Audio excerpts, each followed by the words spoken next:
we'll check in. Yeah. Okay. We're trying some new options today, guys, so you'll have to be a little bit patient with us as we figure out the technology. I'm going to be the Zoom Meister. Joanne's driving the slides. And so we're going to be moving back and forth between slides and breakout rooms and being all together. But I want to welcome you back. It's been a while since we've seen each other, and a lot has happened since our last meeting on March 4th. It feels like the world is very much a different place. But I'm happy to see each of you and really glad to know that you're healthy and that we can be here together. So we are moving into our program element in the Lead and Achieve Complex Change program called SOLVE, or Effective and Strategic Organizational Problem Solving. So today is our workshop with all of us together, and then we'll come back together on the 19th of May, similar to how we did for meetings, to have a working session. So I want to say just a few words of context about meetings and SOLVE and their relationship to each other, and then I'm going to give Joanne the opportunity to introduce herself. Before you do that, did you hit record? I did. You're recording? Okay, good. Yeah, I did. Good. So we start with meetings because, as we've talked about, they really are the fundamental organizing unit of our work lives. And that maybe is even more true now, given that all of our work, as we're virtual, is happening in the context of meetings and seeing each other through technology. And we've talked about meetings, and we've talked about the facilitation element of meetings. And when they are facilitated and designed in the way that we have been working on from a Strelo perspective, they become problem-solving sessions bound in time and space. So many of the skills that we learn in the meetings context, such as articulating a strategic intent for the meeting and learning to think in intended outcomes, you're going to find those skills and those elements re-emerging in our conversation today, but in the context now of problem solving. So that's why we teach them in that order. So they're easier to master in the context of meetings because it's problem solving bounded in the context of a meeting or in time and space. And then we move to thinking about problem solving and change scoping unbounded, so to speak. And how do we do that for problems big and small within our organizations? So that's where we are in our series. After SOLVE and our SOLVE working session on the 19th, then we move into our conversation around identifying and engaging stakeholders. So once we've scoped the organizational change that we're interested in creating, we begin to identify and involve the stakeholders who can help make that happen. So with that, that's our context for today. I'd like to go ahead and ask us to check in, and I'm at the 12 o'clock slot on our meeting design. And the check-in prompt for today are 2 questions. The first is to share your name and your role, and that's so that Joanne has the opportunity to get to know you. And the second 2 questions are, how are you arriving, and what's a curiosity you bring about today's session? So who would like to start? I'll start. So, thanks, Sam. I'm Seibert. I am the Bureau Chief for the Federal Surplus Program. And how are you arriving, Sam? So how I am arriving is tired. Didn't sleep very good last night. So not really sure why. Just one of those nights where, you know, I'm going to solve world problems in my head or something instead of sleeping. So, and a little busy. So I've actually got somebody out front right now that's fixing to load a bulldozer. And so they don't have anybody with them to load it. So I'm going to have to step away for a second to go load that bulldozer. If that's okay. Okay. And so busy. We're busy with everything going on. And what's a curiosity you bring to our conversation today, Sam? So as far as the solving problems, I am an open book for learning any new ideas for solving problems. So we all have problems and we all have to solve them. So, you know, I'm an open book for trying to figure out better ways to do it or any ideas to help. Great. Thanks, Sam. Thanks for letting us know you may need to step out. We do not want anybody loading a bulldozer by themselves. So No, me neither. Please do what you need to do, and welcome to you. Okay, thank you. You bet. Valerie. I'm Valerie Bollinger. I'm the state purchasing manager over the purchasing group within DOP. And I guess sort of kind of filling in the administrator role a little bit right now, as Steve, who's our administrator, is now our deputy director.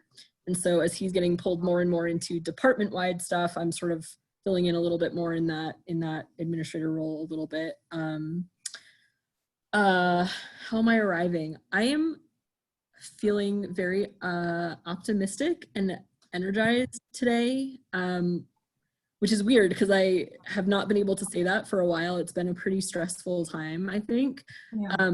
But I shared on our staff meeting yesterday that I started a 30-day yoga challenge yesterday. And so today was day 2, and I don't know if that's the reason, but I'm just feeling like really kind of energized, and have had some really good conversations today, including with Jason and Chelsea this morning, and just feeling good. Great. And a curiosity. So I think, going into the first workshop and working session about meetings, that seemed as a concept like kind of simple, like, oh, it's meetings, right? We do meetings. And it has been so incredibly helpful. So I'm really excited to see, like, if that thing that I thought was really simple had that much of an impact. I'm really excited to see how this like change, solving problems thing can where that can take us. So Great. Thanks, Valerie. And I'm glad you're feeling optimistic and hopeful. Excellent. Thanks. Welcome. Jason. So I'm Jason Urquhart, and I'm one of the 2 lead purchasers in the Division of Purchasing. Currently have 3 people besides myself on the team that I work with. And supposedly our focus is information technology, but it's not always. It is a lot, but anyway, arriving, I'm okay. I've been sick the last couple of days. Still have sore throat, kind of a stuffy nose, but no fever today, so I'm doing better. And I'm also, enjoying working from home. I think, I've let other people know that I really don't like working from home. But like 2 weeks into doing it because of COVID, I got used to it. And so I'm going to enjoy the month of May. And then starting, in June, we'll be heading back to physically being in office, and can get used to that again. But I am just dreading the driving.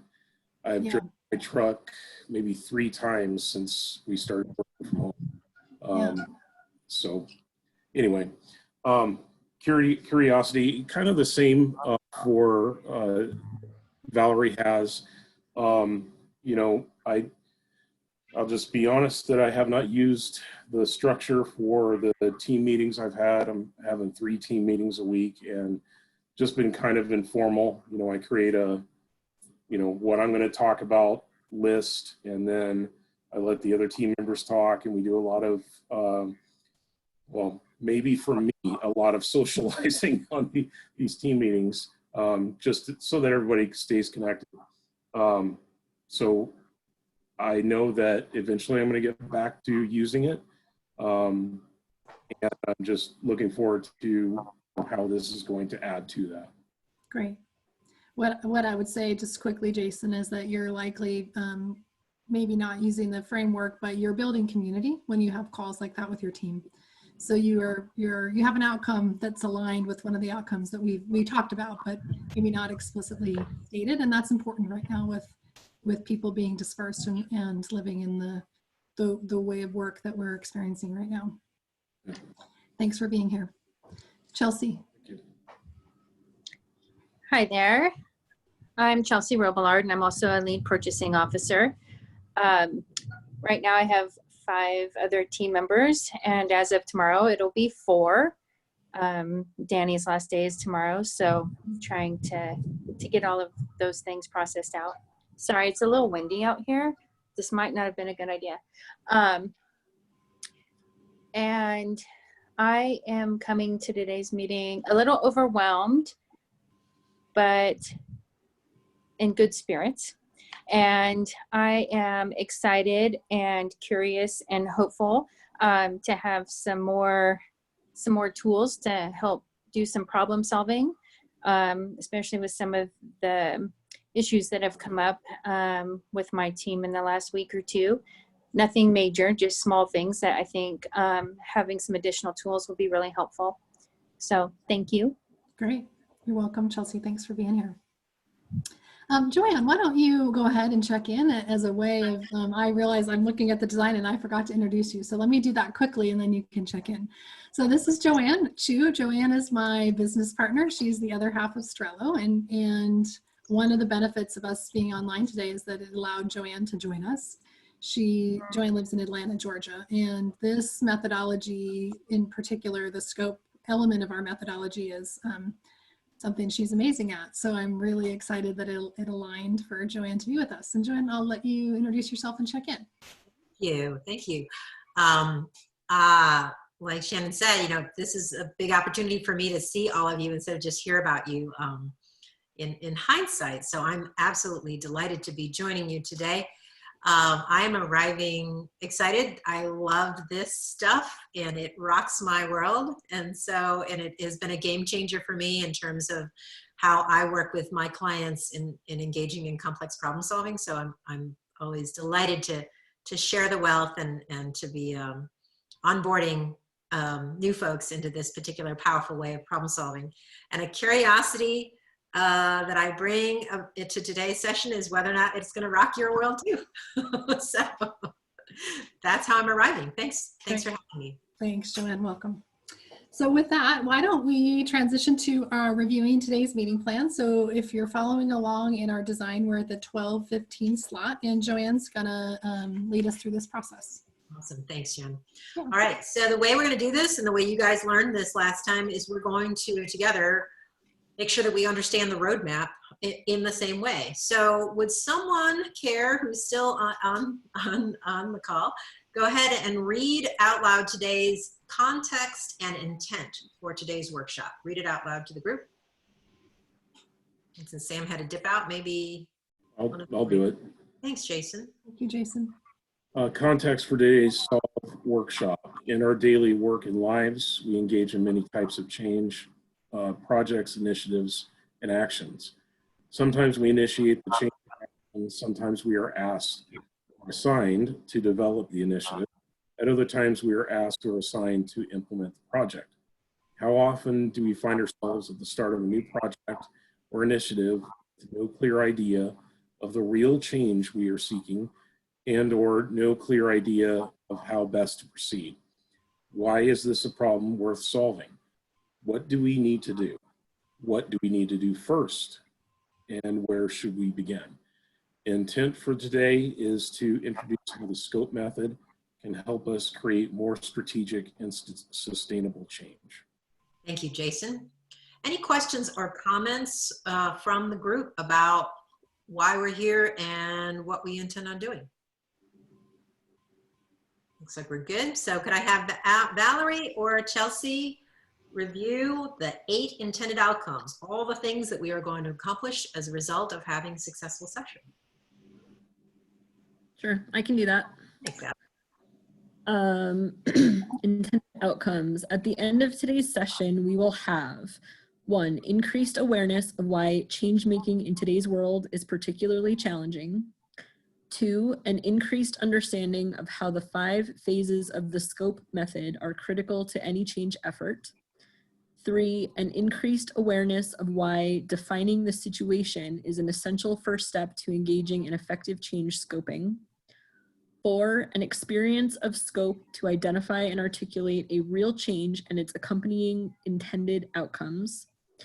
5, increased ability to facilitate yourself and others to define the situation, change, and intended outcomes. 6, increased understanding connecting intended outcomes to the change we seek. 7, increased understanding of how to operationalize our intended outcomes into a plan. And 8, increased bravery and enthusiasm for practicing this powerful approach to change scoping. Awesome. Thank you, Valerie. Thanks, Valerie. Questions about the 8 intended outcomes we intend to achieve as a result of this workshop? If there are none, I'll go ahead and I will quickly review our roadmap of our time together by just reviewing the when and what columns of our meeting agenda. So we're here at the 12:15 item. At 12:20, we're just a couple minutes behind.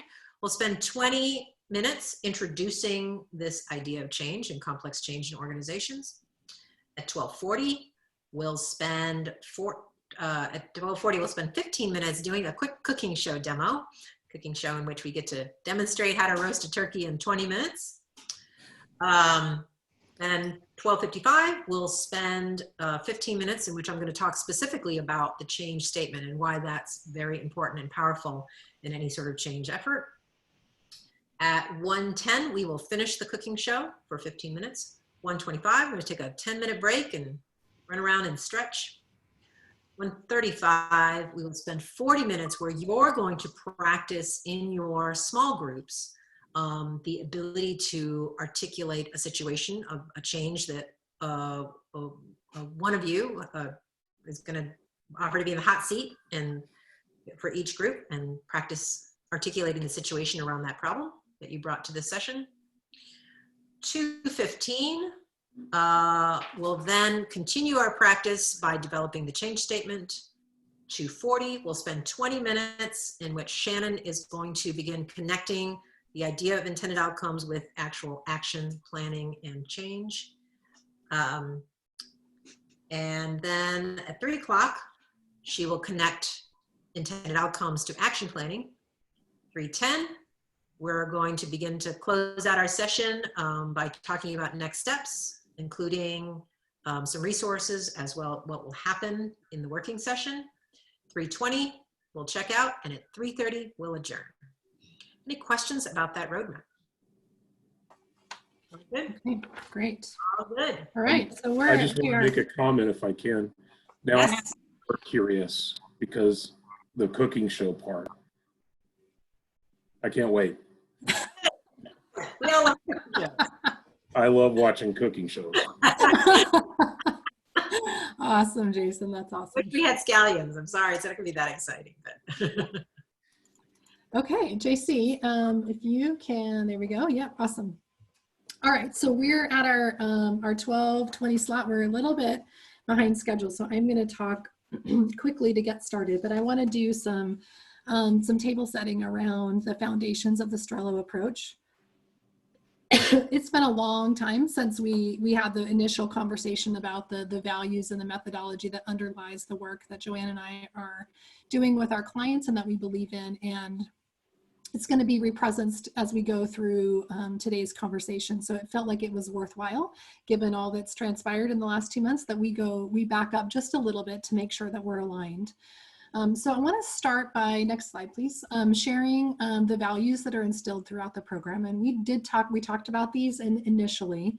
So there's 4. And the first is that people thrive when they work together purposefully and with mastery. So we have a strong belief that each of us are here for a reason and that we can do incredible purposeful work on the planet, particularly when we can do it together. And we want to be able to do that masterfully. So our workshops, like today, they're fast and they're dense, but we do want to spend time with you and help you integrate the skills over time, elevating your own mastery. The second value is that leaders, teams, and organizations thrive when each contribute at their highest level of integrity and coherence. It is this coherence and this integrity that gives us strength. When something is in integrity, it is strong. So we are focusing on skills that are applicable at all 3 levels, so that ultimately at a leader level, each of you as leaders, teams, and organizations are contributing at their fullest potential.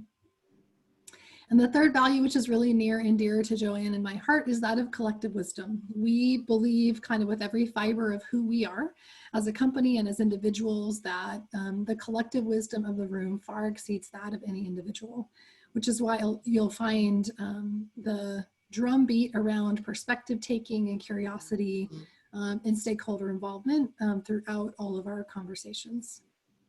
And then finally, diversity and inclusion. And that diversity and inclusion are essential to leading complex change. So the problems and the changes that we're tackling as organizations in today's world are more complex and greater than any one of us. So we have to embrace and include varying perspectives that come by believing in the value of diversity and inclusion. So I wanted to just spend a little bit of time here because you're going to continue to see and feel and hear these values reflected throughout our conversation today and going forward. Next slide. So there's two foundations that are a part of the Strelo approach. The first is self-other system. And I do remember, because I remember very specifically, Valerie, when you checked out of our first meetings workshop, that this concept had piqued your interest. Our mantra is that leadership starts with self. So any person who wants to lead or create change must understand any given situation from at least 3 levels of analysis or understanding. And this is going to come through very clearly in the work that we're doing today. So that first level is self. What's my relationship to the change or to the situation as an individual? Like, why do I care about something? And what are the skills that I need to lead myself in a particular situation or context? The second is other. What are other people's relationship to the change or the situation? Why do they care? Why do they not care? What can they contribute to the work that we're doing? And then we think about systems. So often we think about the system as the company or the organization, but we want to be clear about the organization's relationship to the situation or the change that we seek. So we say that leadership starts with self. Then we can lead others to engage the system to create change. And that change may be at the level of the world, right? In the case of this team, it's certainly at the level of the state of Idaho, particularly with the work that you're doing right now. So today we're going to be practicing this perspective taking through the lens of self, other, and system as we look at complex problems. Next slide, please. All right, the second foundation is head, heart, and hand. So our belief system is that sustainable, impactful, and innovative change can only occur if we are engaging head, heart, and hand in ourselves and in others. So for ourselves, when we need to engage our head, we have to know what we're doing, why we're doing it, where we're headed. So it's about awareness, knowledge, and clarity. We need to engage our heart, right? We want to have approaches and actions that are human-centered, that are collaborative, that are compassionate, that are grounded in our personal values. And then we need to engage our hands because we have to be able to execute the thing that we're thinking and that we believe in order to make change. So our actions must be able to get the job done sustainably and impactfully. And then when we're leading ourselves, but to create change, we also need to lead and engage with others. So we're seeking to engage head, heart, and hand in those we lead as well. Next slide. And then we put it all together. So everything around our way of leading change runs through both of the foundations of self, other, system, and head, heart, and hand. And again, we always start with self and what are the skills that we need to lead ourselves, because we cannot provide for or with others what we cannot do or possess ourselves. And the final thing I'll say is that the other way the curriculum builds is that we are deepening the skills as we move throughout the curriculum from self, other, system as well. So there's a lot of meetings are a lot about self and others, problem solving becomes about self, others, and systems, and then stakeholders is absolutely about self, other, and system. Okay, so with that, I'm going to transition to our next piece of content. Let me pause and ask, are there any questions about the foundations or the values that underlie the work that we're doing? Okay, seeing and hearing none. The next thing I'd like to do is ask you to silently reflect on 2 questions, which are in your meeting design. The first question, and I'll read them to you and set a little context and then we'll start, is what are 2 things you found hard or frustrating when creating change or solving problems in groups? So when you're trying to solve problems or do complex change work in a group, what's frustrating about that? That's question number 1. The second question is, what's one thing that's hard for you personally when creating change or problem solving? What's a personal challenge that you experience? So I'll give you a couple minutes to reflect and to write down some thoughts, and then we'll share out in a round of council, and Joanne's going to capture your responses as we do so.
All right, maybe 30 more seconds and then we'll get started.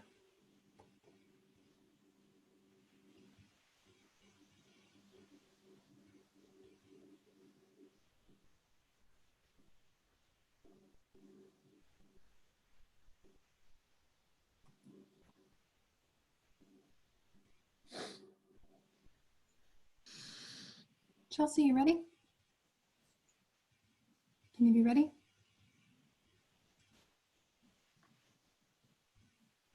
Sorry, I had to unmute. Okay. I know. You look kind of like a model with your hair like blowing in the, Oh, with the I'm like beautiful sitting blue sky out. in the background. Sitting out on the patio is hard. No, it's good. Since you're off mute, Chelsea, why don't you start? So we're going to use council process, and I'd like you to share your 2 frustrations when you're solving problems with groups, and then one thing that's hard for you personally. Joanne's going to capture responses. Okay, solving problems in groups, and maybe this is a personal also, but for me, it's finding the patience to hear everybody out and hear all of their suggestions and solutions and working through all of them. I tend to want to just like make the changes. And so then that's also kind of goes into the personally when making changes is slowing down enough to really think through the change and not just jumping into it.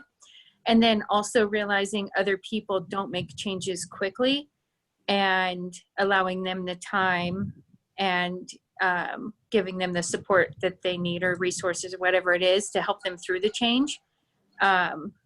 So I've learned a lot about that recently with everybody transitioning to home and realizing the different needs and level of support that they need is a little different than it was when we were in the office. So Yeah, great. Thanks, Chelsea. you're welcome. Valerie or Jason? And if you have something similar to Chelsea's, you can +1 it, and Joanne will capture that. So one of the things that frustrates me, and I don't know if it really fits into either one, but for our organization, what I have experienced is that we start working on a change, and next thing you know, we're working on 10 other changes, and we really haven't been able to complete or digest changes that we've made. and so it doesn't really, I don't know, maybe click the, let's just say the one change we're focusing on, because next thing you know, we're doing 10 other things. And I don't think we take enough time to actually complete a change that everybody in the organization is all comfortable with at the end, for lack of better words. Got it. And Thanks. then a struggle for myself is factoring any change that we make into how I'm conducting, my daily work. Either number one, working on the change myself, finding time for it, or applying it to what I'm doing. Okay. Great. Thank you. Yeah, integration. Great. I'll give Joanne just a second. Yeah, I'll see what a terrible type is saying. Got it. Okay. All right, Valerie. So one frustration for me when problem solving in a group is when I can see, and for me, it's almost visual in my head. Like I can see that two people are not actually hearing each other. And so they keep saying like this and then this, and it's like, yeah, but you guys aren't actually listening to each other. And I can like see it happening, and it drives me crazy. Okay. And I guess maybe sort of related to that, a second frustration is when people come into that situation with a preconceived or predetermined solution, and they're not open to hearing other possible solutions, Right. which I think often causes that problem of not hearing each other. Right.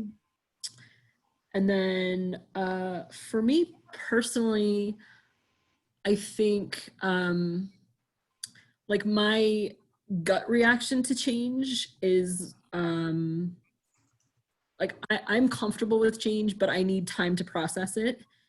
And so when a change is presented to me, especially a sort of drastic change in person, I think the perception ends up being that I'm not willing or able to do that change. And it's not that I'm not willing, I need time to like process it and move past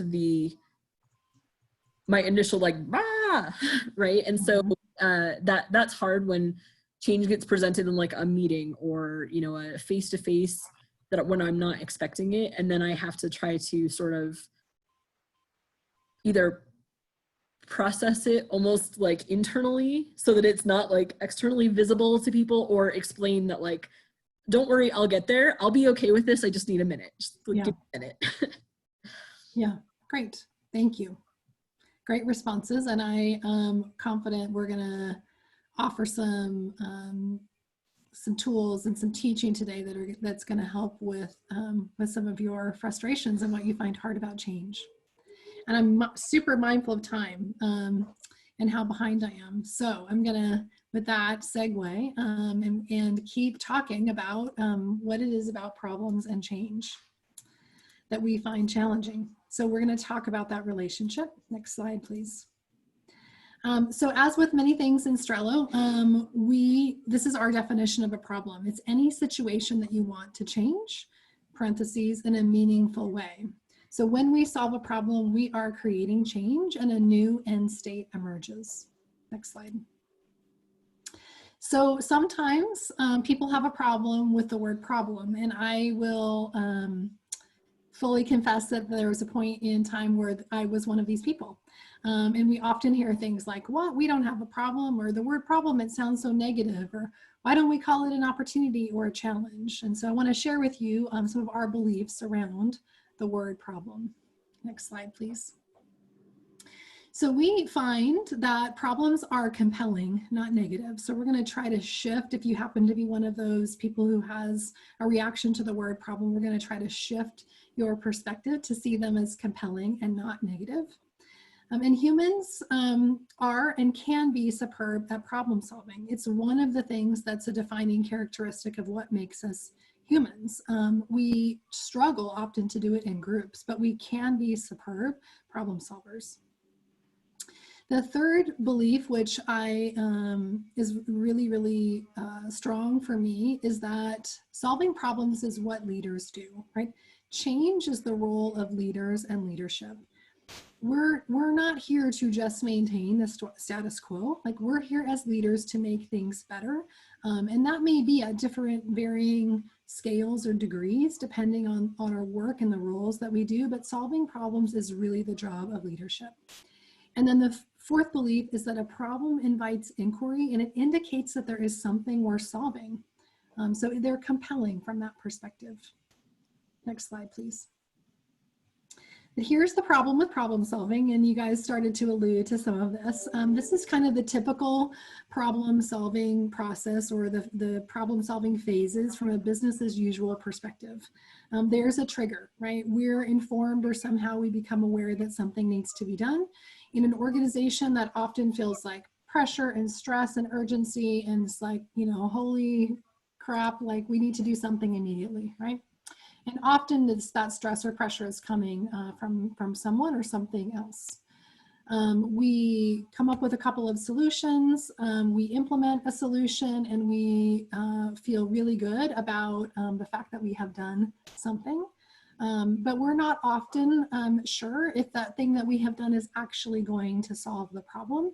But because we have such a strong bias towards action, we've implemented something and we pat ourselves on the back and say, that was good enough.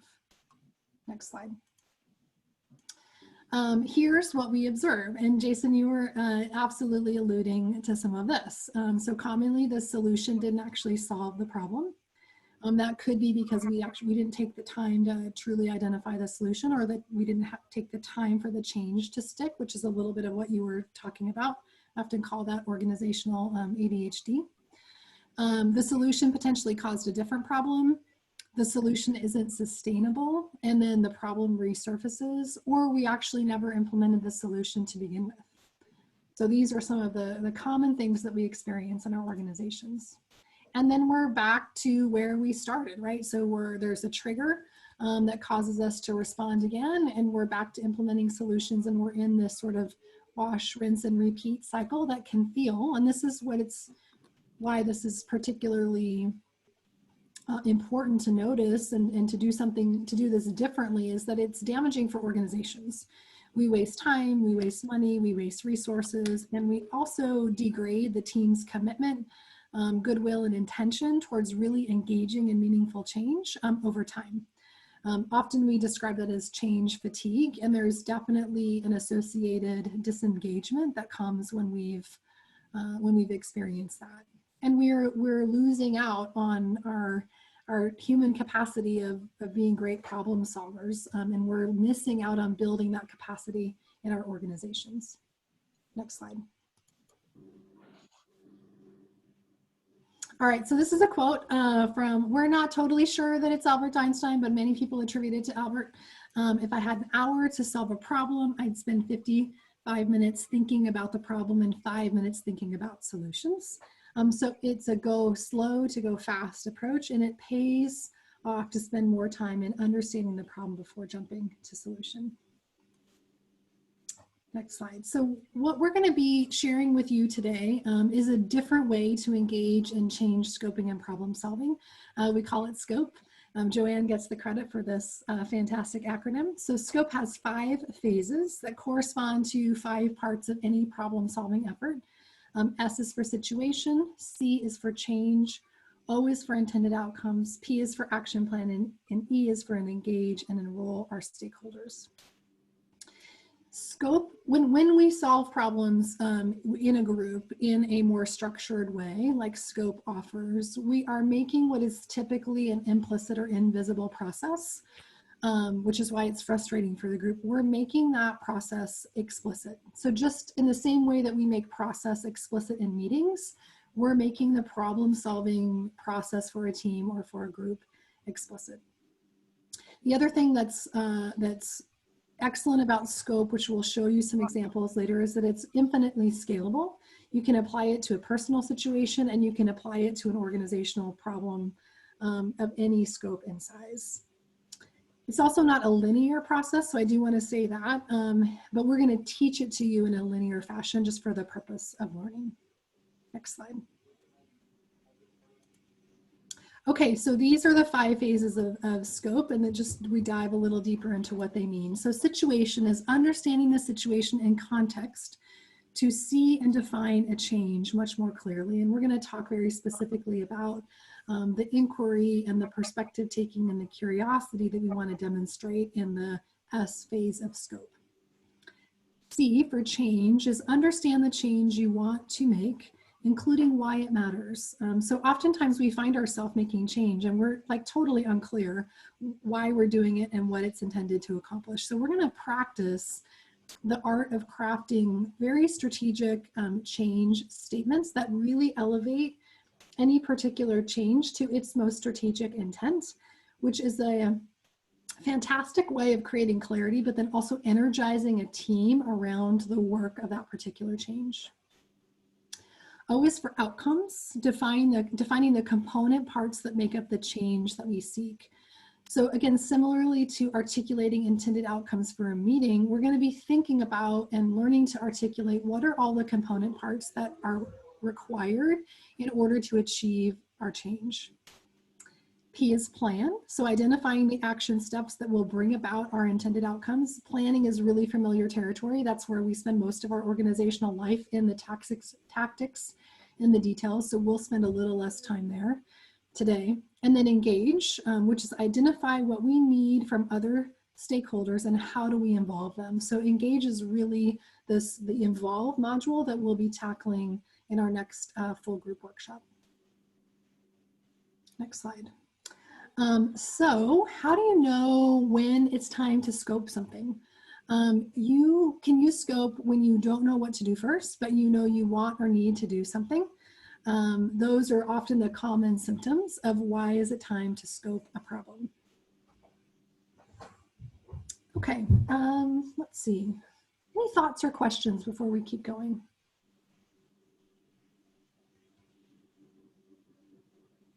Okay, all right, and I've moved you guys over here, so I'm not able to see your faces. If you do have a question, just feel free to shout it out. All right, so we're going to move into the first field of scope, which is the situation. This is often the place where we want to start and where most teams start. It is, that's when we're coaching, but it's often the place that gets short shrift in traditional change effort, which sets us up to fail, right? We are unwilling to spend, we don't have the patience to spend sufficient time gathering perspectives and truly understanding the situation. So this is, next slide, please. This is a metaphor that Joanne and I like to use. Joanne is particularly fond of this. It's the blind men or the blind people and the elephant.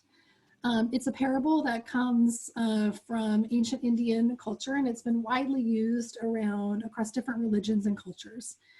I'm going to I'll quickly share the parable in the interest of time, but in the parable, blind men are exploring an elephant. They've never come across an elephant before, and they're learning about what it is by touching it.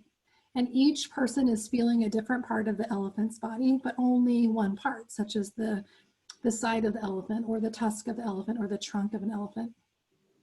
Then they each describe what they think they're discovering based on their limited experience and their perspectives, and their descriptions are all very different from each other. So the moral of the story, or the moral of the parable, is that we have a tendency to only see a limited view of a problem or of the world, and we claim that to be our truth based on our limited and subjective experience.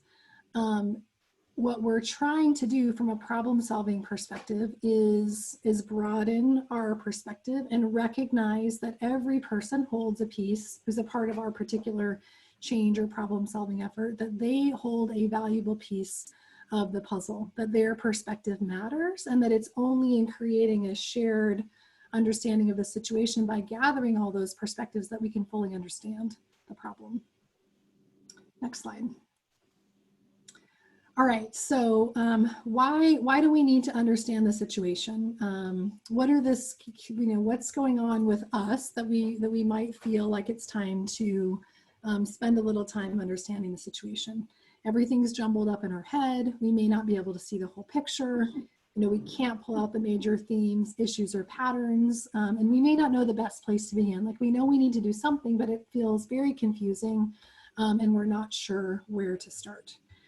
I was working with one of our clients recently that we ended up taking through a scope conversation, and she said, it's like I have this ball of yarn in my head that's all tangled up, and I have no idea where to start pulling the thread in order to make progress. So it may feel like that.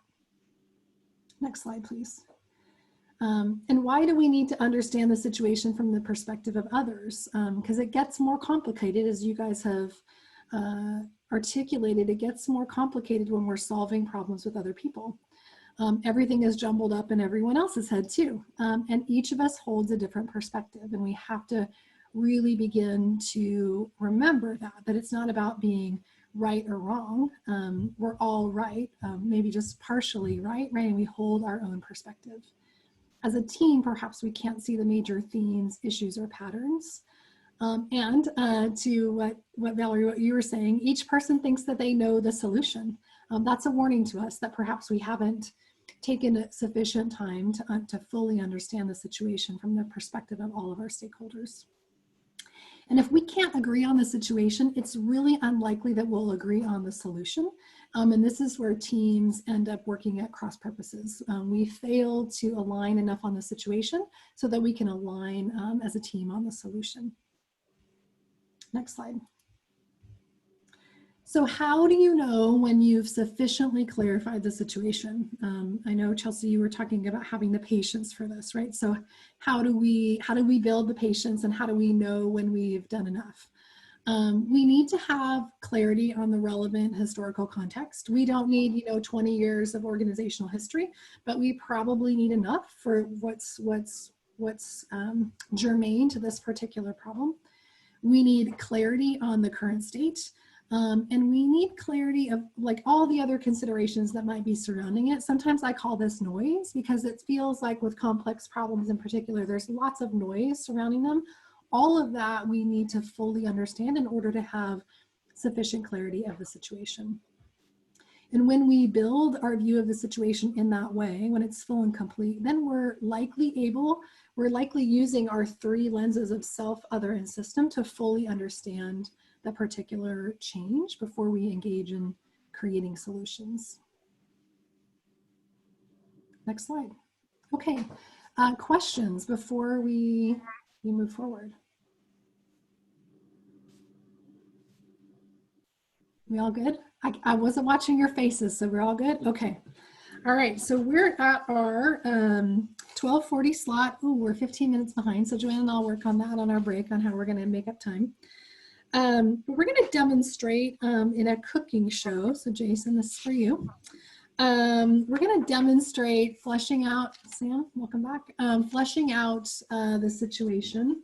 And we took a real life situation for me, and we're going to use that in this cooking show.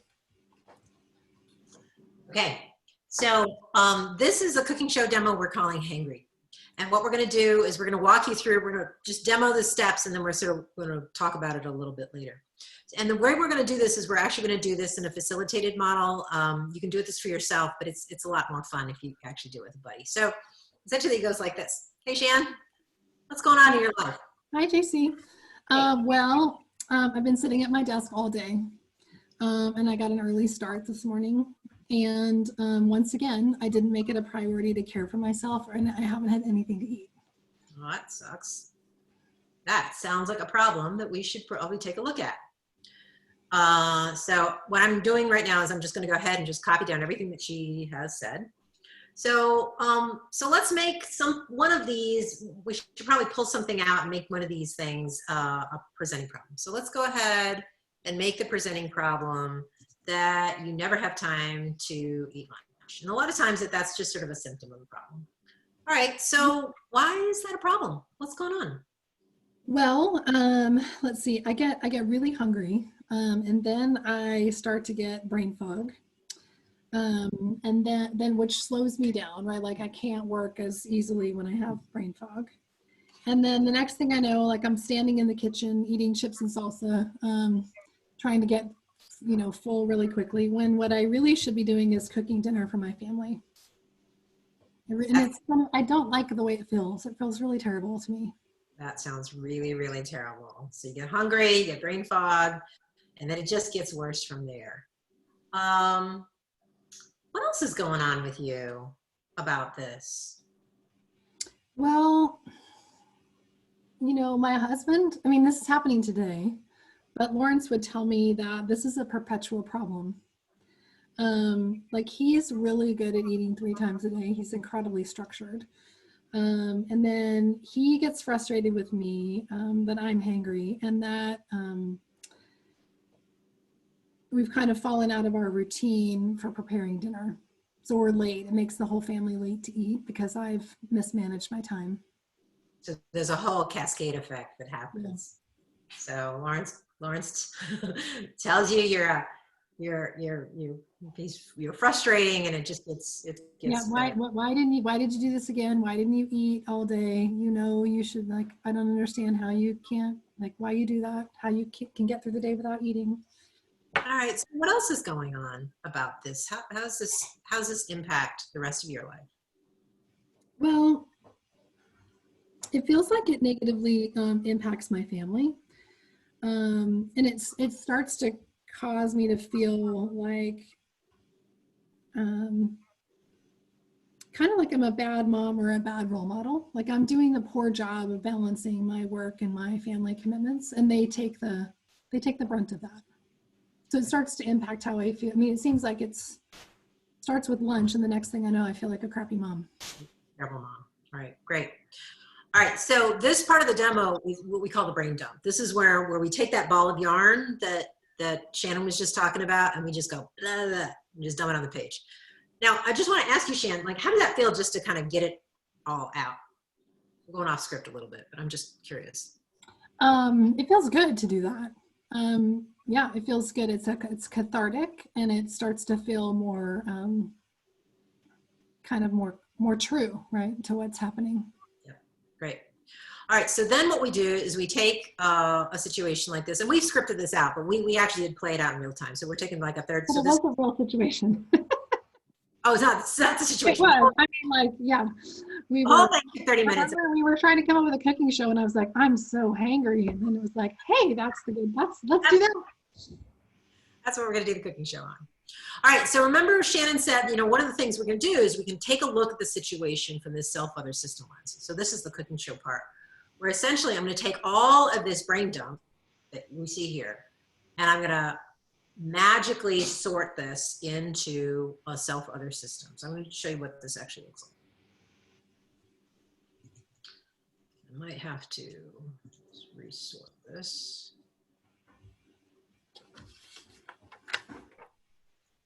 So I've taken all the self statements that she made, and I put them in one category. And then, so all the things having to do with, having to do with Shannon in particular. And then I took all the statements that had to do with other people. So her family, what her husband is saying, and how he is associated with the problem. And then the system level, we radiated out to her entire family. So in this case, we're not talking specifically about her kids, but we are talking about the family system. Now, once we do that, we can actually take a look at this brain dump from this sort of pattern. Now we have some themes and patterns. And so then usually what I do is I ask Shannon, okay, now that we've looked at this from self-other system, what seems to be missing from our understanding of the situation? What might you add to this situation?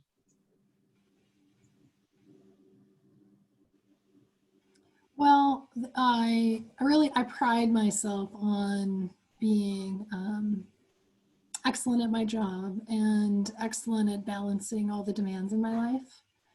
And so not only do I feel like a bad mom, but it also starts to kind of erode my sense of like my work mojo and my confidence that I can truly juggle all the stuff I've signed up for.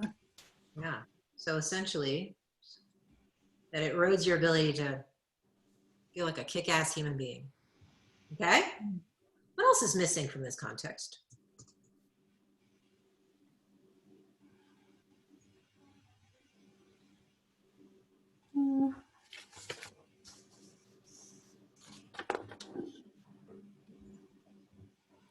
Talk about your husband. Well, I think about, so what happens is, you know, then what happens when we're not able to eat dinner is that my kids start raiding the pantry at like 6 o'clock when we're supposed to be eating. And then, so then they're not hungry. And then we sit down to eat, and then they don't eat a full dinner because they just raided the pantry. And then now I'm cranky at them as well. The crankiness just... My crankiness just keeps on coming. Great. All right, so that is the end of part 1 of the cooking show demo. So what we've done in a very rapid fire way is generate a much better and bigger understanding of not just the fact that Shannon is hangry, but all the historical context and some of the other associated context surrounding this issue. So I'll pause there and turn this over to Shannon. Okay. Well, actually, any questions or comments from the group about this?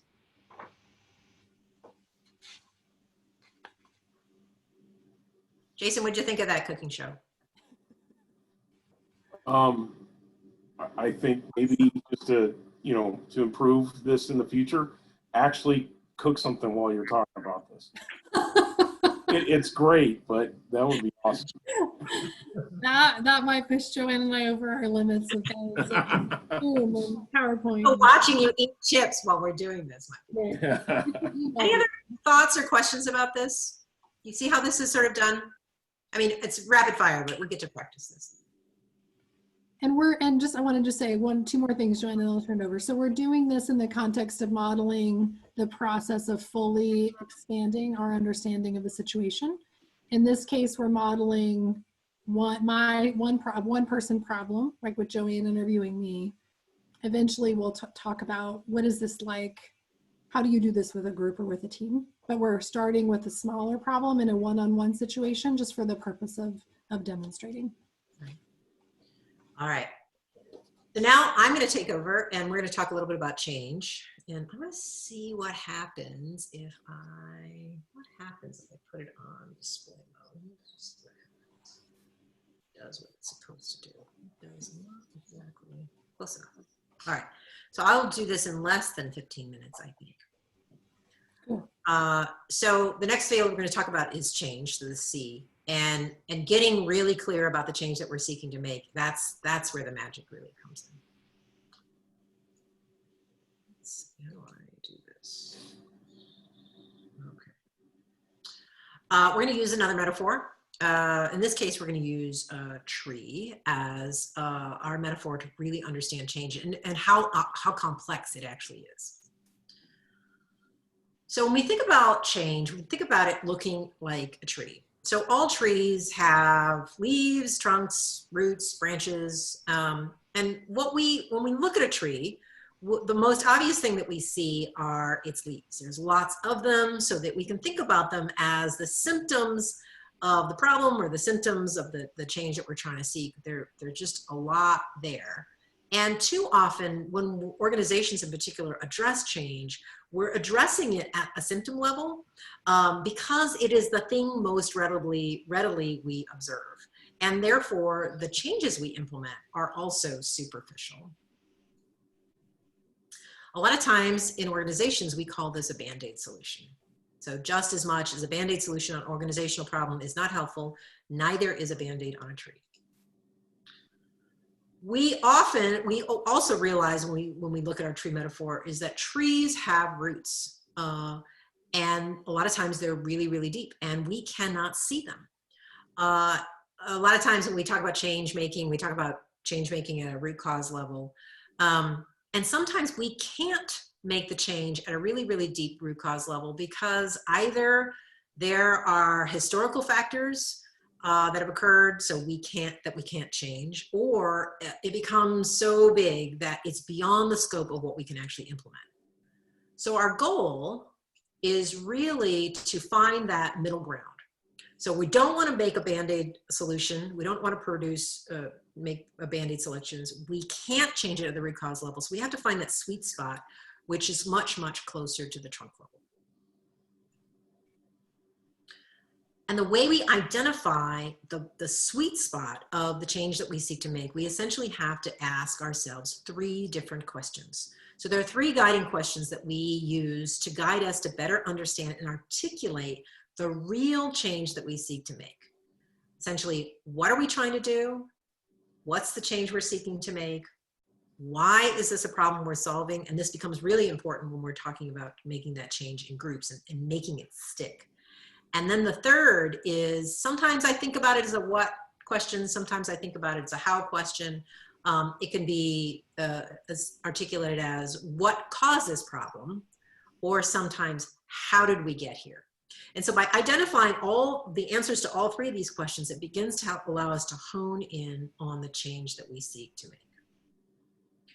So when we go back to our Hangry demo, what we're going to do is we're going to demo the next couple of process steps. So the first thing we're going to do is take a look at our situation, and then we're going to draft a problem statement. So that allows us to throw a dart on the wall to at least gives us a starting point as to what we're trying to do. Then we're going to ask ourselves a very simple question. Why is that a problem we're solving? And in fact, we're going to ask ourselves that question a couple of times in order to identify why this is actually an important problem to solve. Because if we can't really get clear on that, this allows the blind people around the problem to really begin to understand with equal intensity the urgency to solve the problem. Or sometimes you just conclude it's not the right problem, or it's not a problem worth solving. So that answers the question why. And then the third set of questions, which I love very much, which is how did we get here, or what caused this problem? I want to ask that question a couple of times. And once we have all that data, then we can move on to identifying the change statement. So what caused that problem? What causes that problem?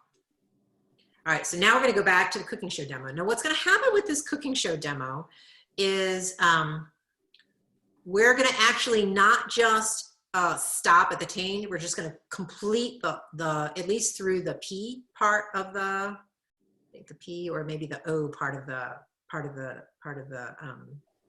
demo. But this is sort of a rapid fire way of just getting you a sense of what this experience is like. I'm going to pause there and see if there are any questions from the group before we go back to the cooking show. All right. Back to cooking show. So Shannon, in taking a look, let's go back and take a look at the situation that we generated. Okay. So our presenting problem was, I never had time to eat lunch. Yep. And now we got all this other situational stuff. Would you be able to take a look at all this context and give me a starting problem statement for us to just hang our hat on initially? Okay, sure. I think it's more about like, yeah, I don't have time to eat, but it's really that I don't know how to give myself a break to eat lunch. Okay, good. Copy that. Don't know how to give myself a break to eat lunch. So, great. So, Shannon, why is that a problem? Why is it a problem worth solving? Well, it impacts my health and well-being and my work and my family. Okay. And why is that a problem? That is a problem because at the end of the day, these are the things I care most about in the world. Okay. One of the things about doing this process is I'm always asking a follow-up question based upon the responses that she just gave me. So why is it a problem that you can't address the things that you care about in the world? Because if I don't care for them or tend to them, my life will fall apart and I'll be utterly miserable. Okay. This is usually in the part of the process that we know this is the time to stop this line of questioning, because we've done is we've elevated this issue from she gets cranky to, hey, if we don't solve this problem, there are going to be serious ramifications. And at an organization level, it's like people are going to lose their jobs, we're going to have to close business. I mean, and especially when a team does this, we have to collectively feel that pain of, yes, we have to solve this problem. We have to solve it right. Great. So now I'm going to switch gears and I'm going to ask you the what and how problem. So if you don't know how to give yourself a break to eat lunch, how did you get to this state that you never get to give yourself a break to eat lunch? Well, I actually like having a lot of commitments. I like being busy. So you do this to yourself. Okay. And how did you get to that state? Why do you always overschedule yourself? Oh, why am I a perpetual overscheduler? Well, because I like having a lot of commitments. Okay. So it actually brings you joy to do that. Okay, that's interesting. And how did we get to this state? Like, okay, how do we get to me having a lot of commitments? Yeah. What do you want to have a lot? I think it's because I feel most validated when I'm busy. Okay. All right. So it's important for you to feel validated and it's important for you to feel busy, right?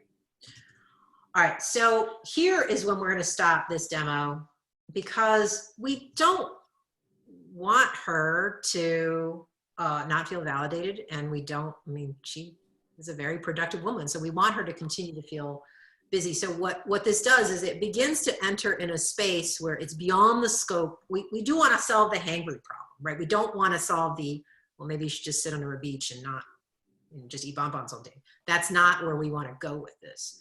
But what we've done is we sort of fleshed out the leaves and the branches and some of the roots of the tree, which is going to define the change that we seek to make.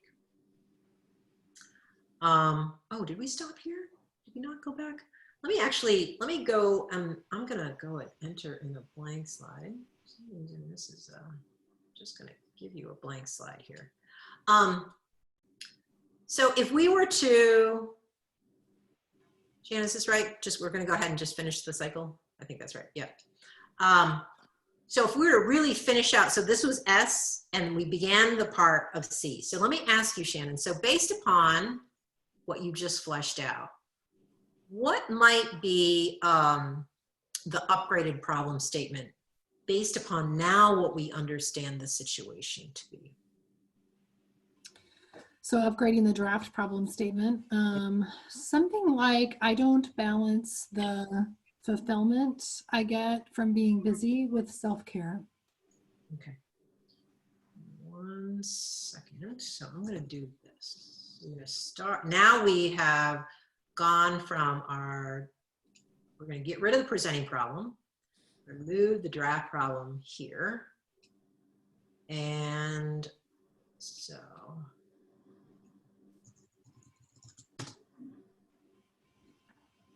you want to be able to balance the fulfillment. Yeah, the upgraded problem statement is, I don't balance the fulfillment I get from being busy with self-care.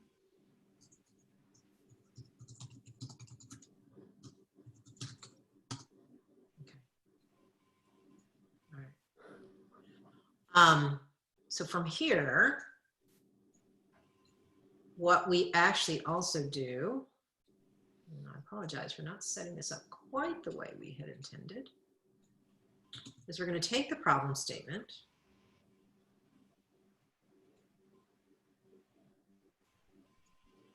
and I don't know why this box is so big.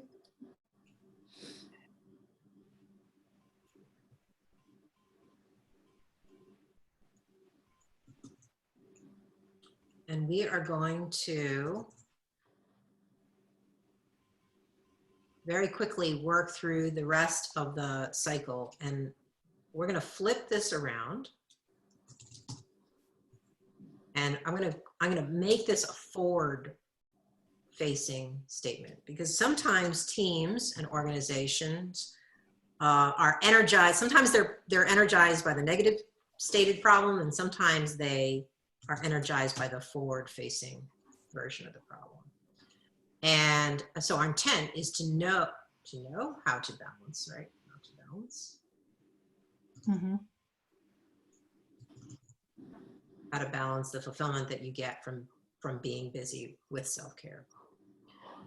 To finish out this demo, let's do this. Let's just quickly come up with some intended outcomes, and then we'll unpack this a little bit later. But give me all the things that we need to have in order to have demonstrated we've accomplished our intent. Our intent. I think I need increased clarity that eating lunch supports my ability to do excellent work and be a good mom and a wife. All right. Seeing the relationship between lunch and those things that I care about would be helpful. Okay. I also need I need to prioritize actually eating then. So daily prioritization of work that includes a sacred time for eating lunch. I need to figure out how, I need a guide or a process to help me know when to say yes or no to new commitments. And then I also think it would be more fun and helpful if I had a lunch buddy. Yeah, it's much easier to get away from your desk when you have a lunch buddy. Okay. So in this cooking show demo, what we've done is we've very quickly gone through the S, the C, the O, and the P. Well, the O part of but we figure once we get to the O part, the plan part is easy. And in this case, Shannon doesn't have that many stakeholders, so the engage the stakeholders piece will be easy. So we're going to pause the rest of so this sort of concludes the demo, just in terms of just sort of feeling like, even though it feels like it's a lot of steps, it actually can go through very, very quickly.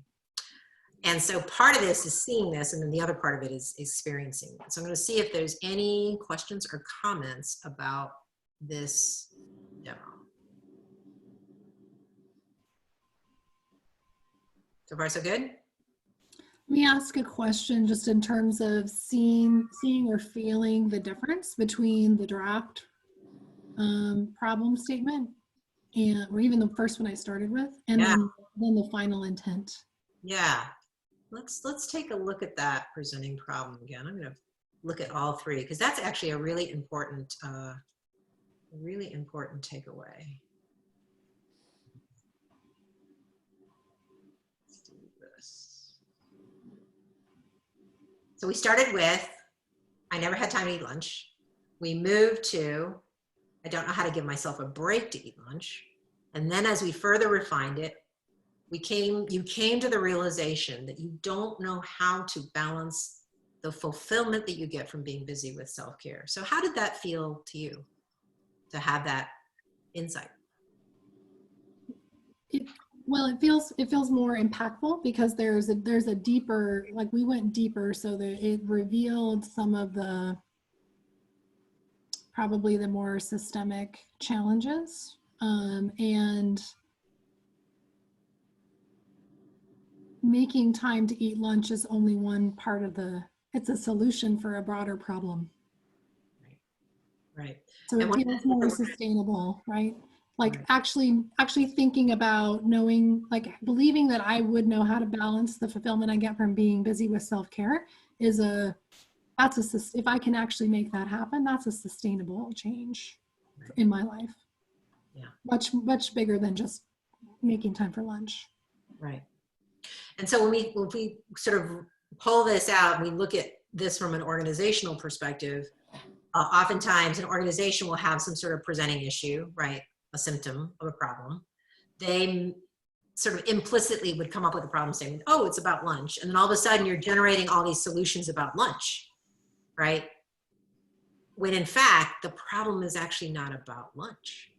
The problem is about prioritization and about honoring what actually makes you a productive, happy, fulfilled human being, right? So by going through this process, we've actually dug a little bit deeper, and lunch is still part of the solution, but now we can implement a plan that allows you to have a comprehensive, like a real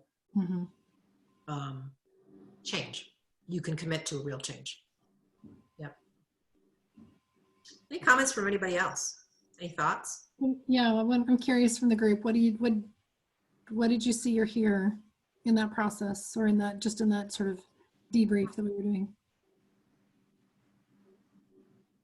So to me, I never have time to eat lunch sounds like an external problem, you know, almost like a problem that's being forced upon me, sort of. I never have time to eat lunch.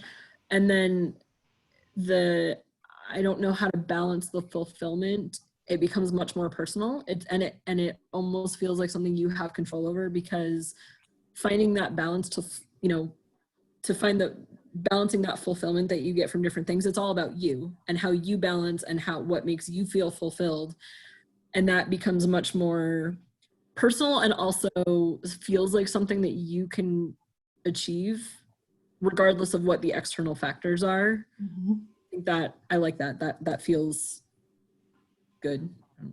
Cool. Thanks, Valerie. Yeah, great insight. Other thoughts or observations?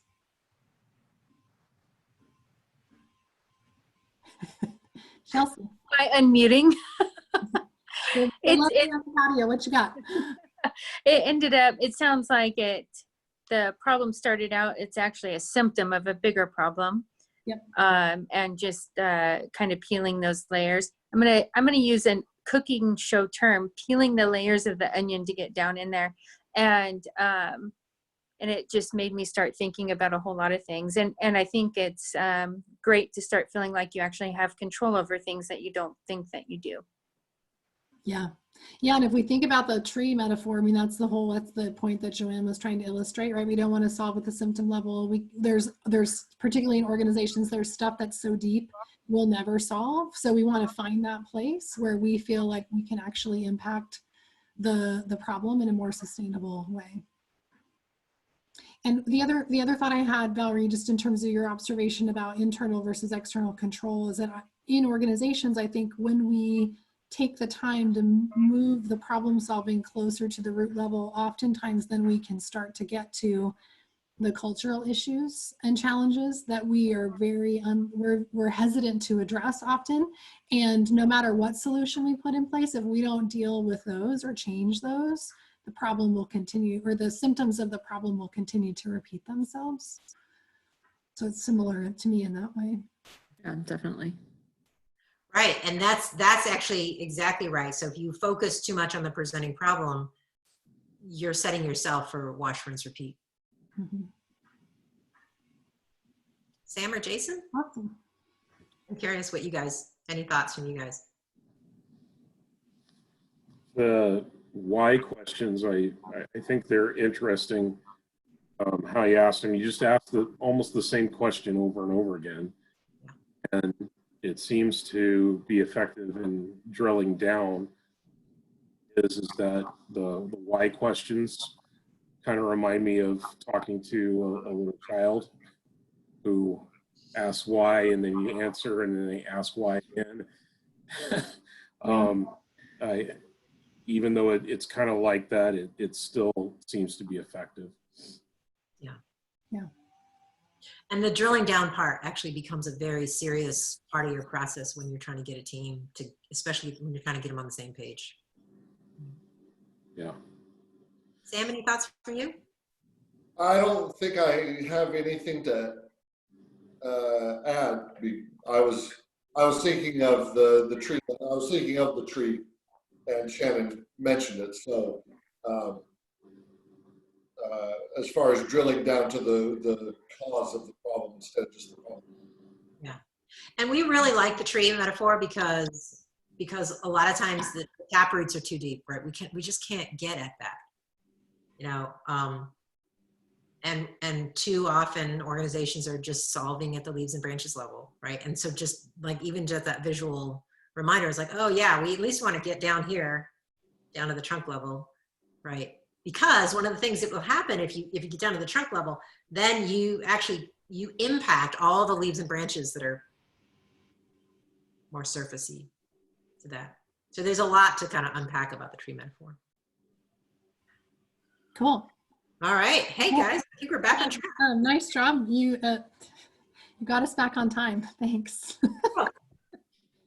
I'm forever learning to be on time. Okay, team. So we're at our 1:25 slot. It's 1:26. We're going to take a 10-minute break. So feel free to turn your video off, mute yourself. I would stay connected, and we'll come back together at 1:35, and you're going to have the opportunity to practice. Okay, cool. Thanks.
All the things. There's so All many, the so things. many things of which to be aware. Okay, so we're at our 1:35 slot, and we are moving into scope practice. So I'm going to say a couple of things. This is a multi-step process. Let me say that. I'm going to say a couple of things just to regroup, and then you are going to engage in your buddy trios in some actual scope practice. So a couple of things to say, just to kind of recap what we've been learning, that scope is our approach to change scoping and problem solving. Next slide, Joanne, sorry. So here's the picture of scope and the 5 phases of scope. These are not necessarily linear phases when you're doing live problem solving with a group. But for the purpose of learning and teaching, we're teaching them in a linear fashion. So we've just spent time modeling and learning about the situation and change statements, and then modeling how you understand the situation, crafting a change or an intent statements, and then we actually moved into looking at desired outcomes. This process works because problem solving in groups is inherently messy. And as we were talking about early, it's often an implicit process.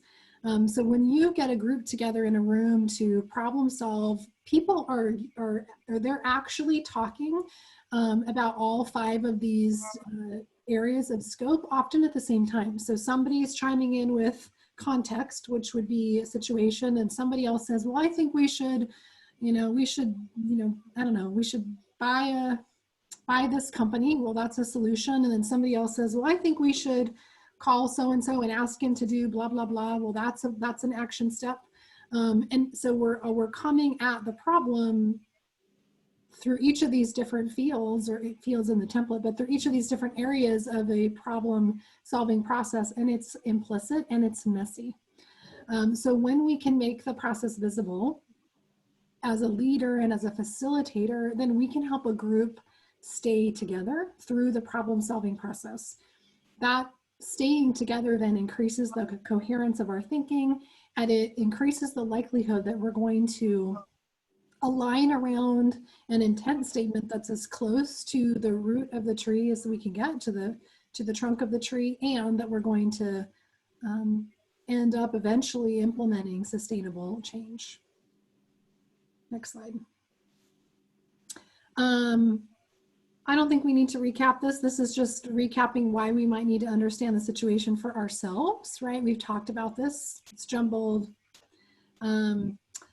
We can't see the themes or patterns, similar to the experience that I was having with Joanne. I thought I just needed to eat lunch, when really I actually need a sustainable way to balance self-care and work. Next slide, please. So we're gonna give you the opportunity to practice, and these steps are for practicing kind of out in the real world. It will look something like what Joanne and I just modeled, which is find someone you trust. You want to start talking and writing, and we have a template that we're going to introduce that makes the writing process organized and guides you through the process. As the buddy, so you're going to have the opportunity, 2 of you will have the opportunity to be the buddy in your pairs. You want to model what Joanne was modeling, which is asking follow-up questions. This is a really good opportunity to do a couple things to practice your empathy. So really listening for what you see in someone as they're responding, and following your intuition around an area of the problem that feels like perhaps they're maybe glossing over it, but it's worth a deeper round of exploration. And to Jason, your point earlier about the process of asking the why questions, almost always, if you take the time to go one step deeper, one step further in the process, asking one more, what causes that problem, or how did we get here, you'll uncover something that's really important and is germane to fully fleshing out the problem. So you're gonna interview each other to capture the situation. You're gonna sort that into self-other system, and then once in theme, see if anything is missing. So these are the steps for fleshing out the situation field of the of the scope template, which is the first step that we're going to do. So I'm going to move you guys back where I can see you. So I'm going to ask that, Joanne, can you share the design? I can. Okay, so in your design, which Joanne's going to share, we're at step 2, and I want to just get everybody aligned before I put you in groups.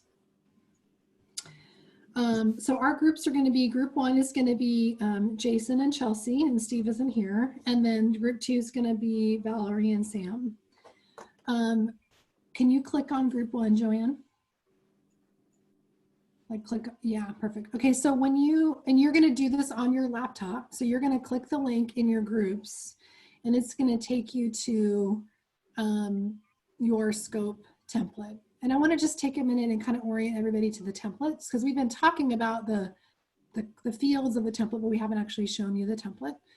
So this first section where it says situation, that's the section we're going to do first. So you're going to essentially empathy interview each other, asking the questions that Joanne and I were modeling. And then Joanne, you want to scroll down? You do not need to move into change statements yet. We're going to stay together as a team in your pairs, and Joanne and I are going to join each of the groups. So we're just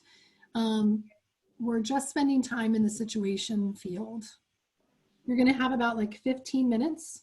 So once I'm going to put you into breakout groups, you're going to need to choose with your buddy whose problem you want to work on. So you were each going to bring a kind of mildly irritating personal problem to work on.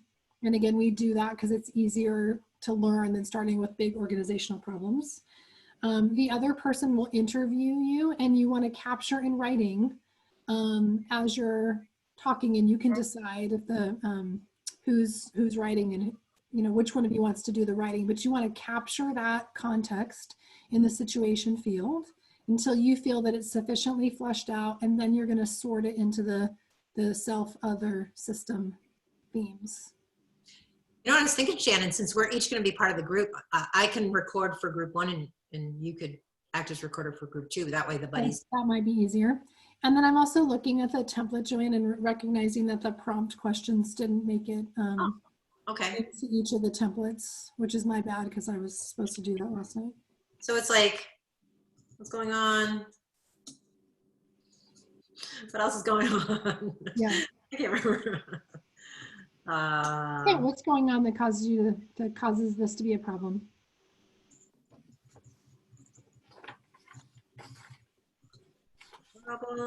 And the tell me more is a great prompt for people. Tell me more. Yep. Okay. Everybody, is there anybody who's not? I'm going to practice an opt-out question. Going back to our meeting facilitation conversation. Is anybody not clear on our next step? Okay, so now what I have to do is practice my Zoom breakout meeting skills. So I'm gonna put you in breakout rooms, and you should magically appear in your breakout rooms in just one moment.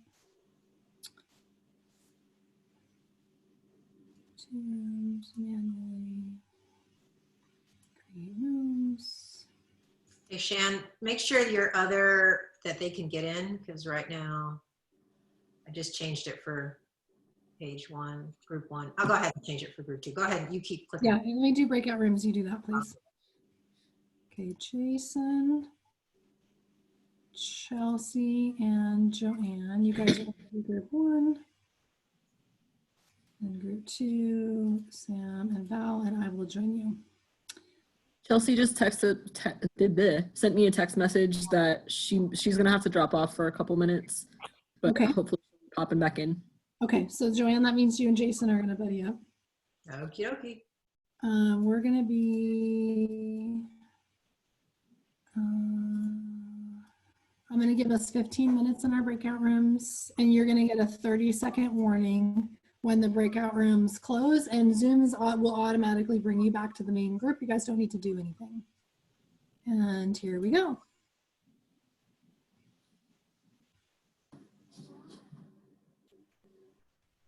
Is it working? Okay.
Hi.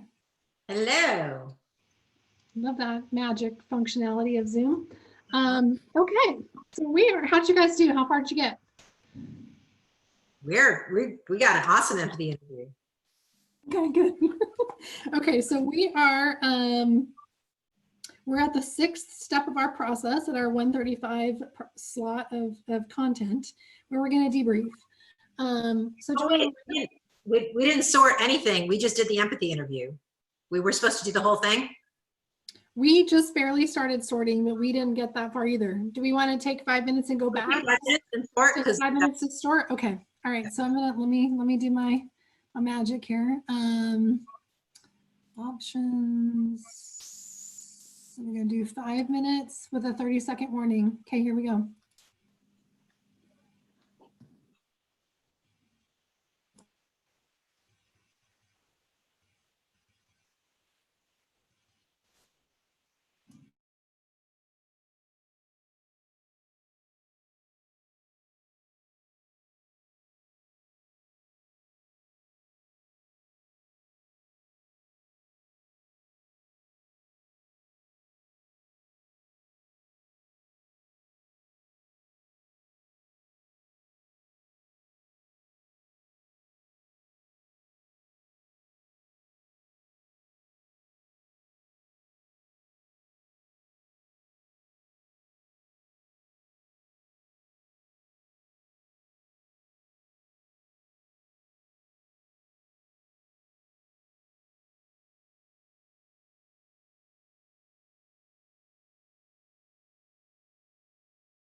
I will come back. I'm going to finish one thought I was in the middle of saying.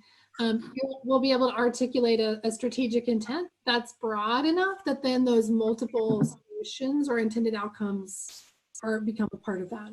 Yeah. Okay, so Chelsea, so Joanna, was you and Jason? No, Chelsea. Okay. All right. Would you guys like to go first? You want to share your work and we'll debrief a little bit? Yeah. Okay. So Yes. everybody, you guys can join. We'll join on. Oh, you want to share your screen? Yeah, my screen too. Yeah. Okay. All right. We can also join on the document if you're so inclined. And also that too. All right, I'm going to do a little table setting. I'm going to let Jason, what's the prompt? Prompt is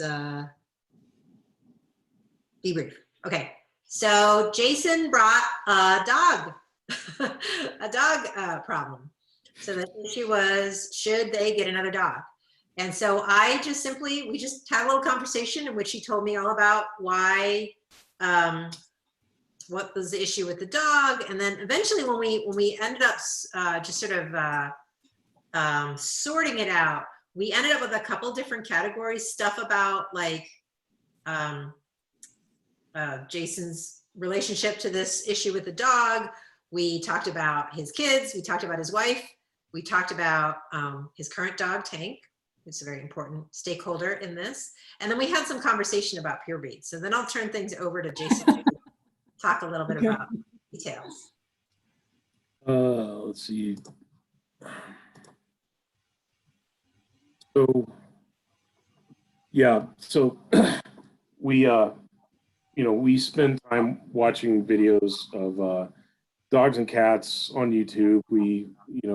My daughter looks at stuff on Pinterest, and so I'm continually being shown and seeing myself, pictures of dogs and cats, mostly dogs. We kind of have a dog family. And so, yeah, the problem is we already have a dog, and, there's lots of different things that go into this. It's funny how the list, most of the things went under me. Maybe that's just because I'm the person thinking about the problem, whether or not to get another dog. Mm-hmm. So there's a lot of considerations for self and, a bunch of things for others, kids and family kind of combined. And then considerations for my wife, and that includes me because we're heading into our future together. So there's a lot of things that go into this, concerns that I would have about having another dog, especially if we were to get one, while we have Tank, which I think is going to be at least another 3 to 5 years, and don't want to hurt his feelings, but there's cost issues, there's time issues, there's energy issues, lots of different things that go into it. Great. And Jason, how was the experience for you of being interviewed and then having the opportunity to kind of get it all on the page and then have it sorted in this way? It was good. Joanne, she asked the right, a bunch of questions of me. I'd say something and she brought more thought, and just the questions that she asked alone, made me think of a bunch of different things that, they pass through my mind from time to time, but I don't really think of them, super concrete. The one thing that I think about often is if we were to get another dog, I think that our current dog, he'd probably just go into a fit of depression. And, I don't want that to happen. Okay, so that's very present for you in terms of the situation. Yeah. Joanne, anything you want to offer to the group in terms of the learning or experience, anything that came up as you and Jason were doing that's relevant for our collective learning? Oh yeah, I mean, this like Tank, he loves Tank, and Tank's feelings about like what's Tank gonna.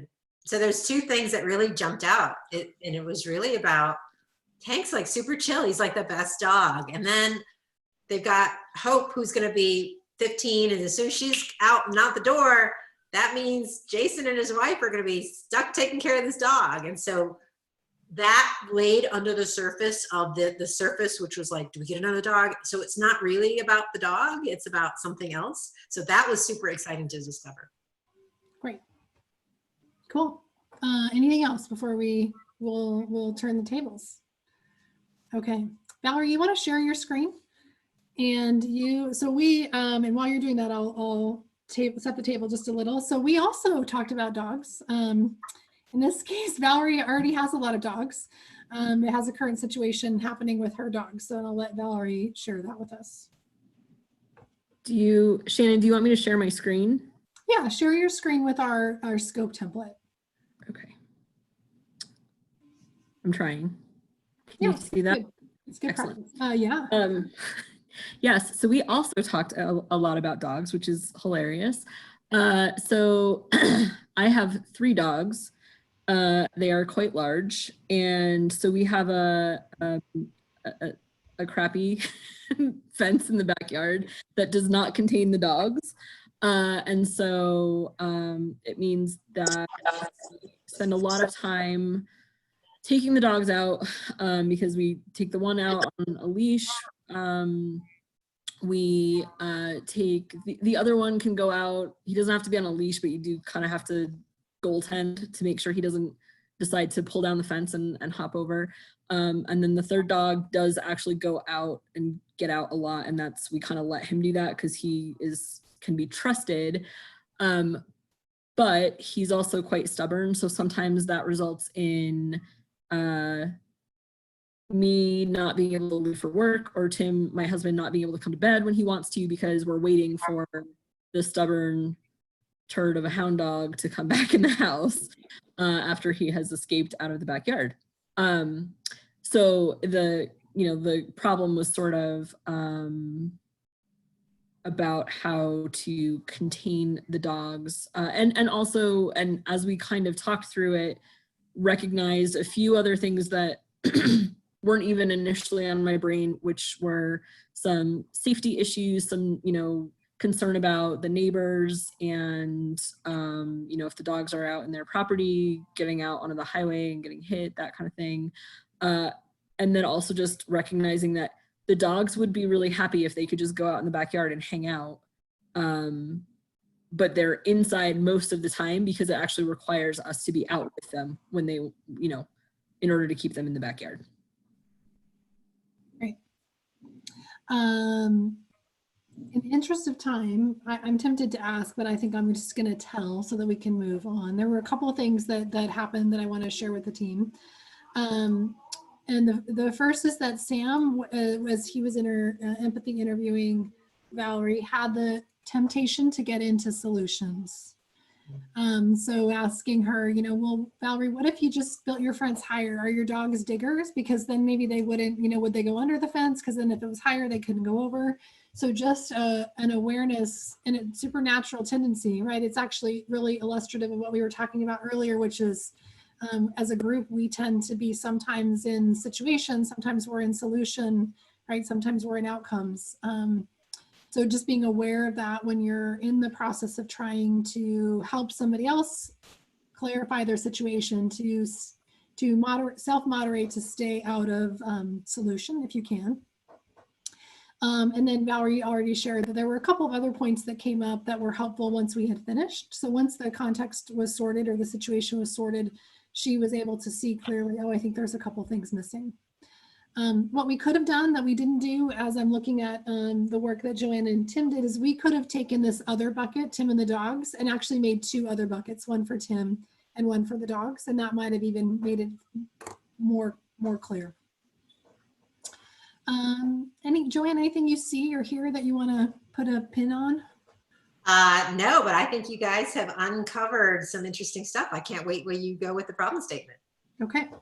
All right, so now what we're going to do is we're going to go back into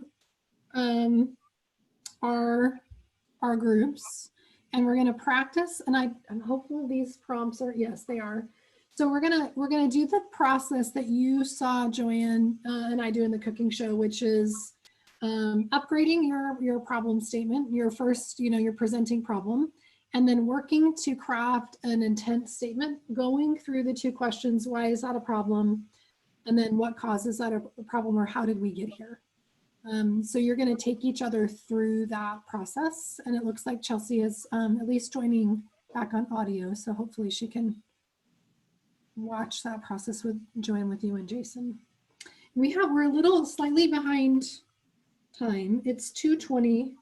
So we're 5 minutes behind. Do we want to try 10 minutes. like 10 minutes, Joanne? And then the next step is for you to help upgrade. Awesome. Okay. All right. So I'm going to do my Zoom Maestro thing here. Going back to breakouts, same rooms. We're going to have 10 minutes.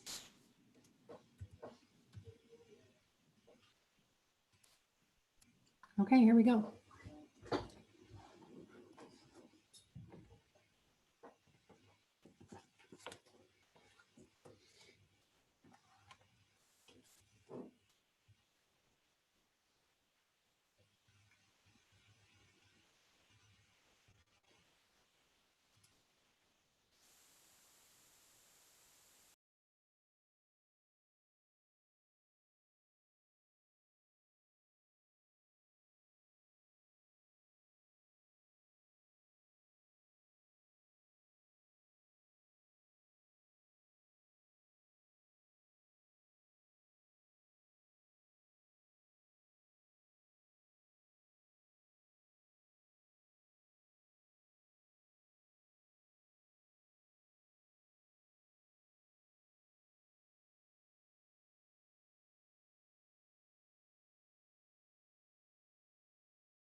very used to it, that having a dog there would probably help.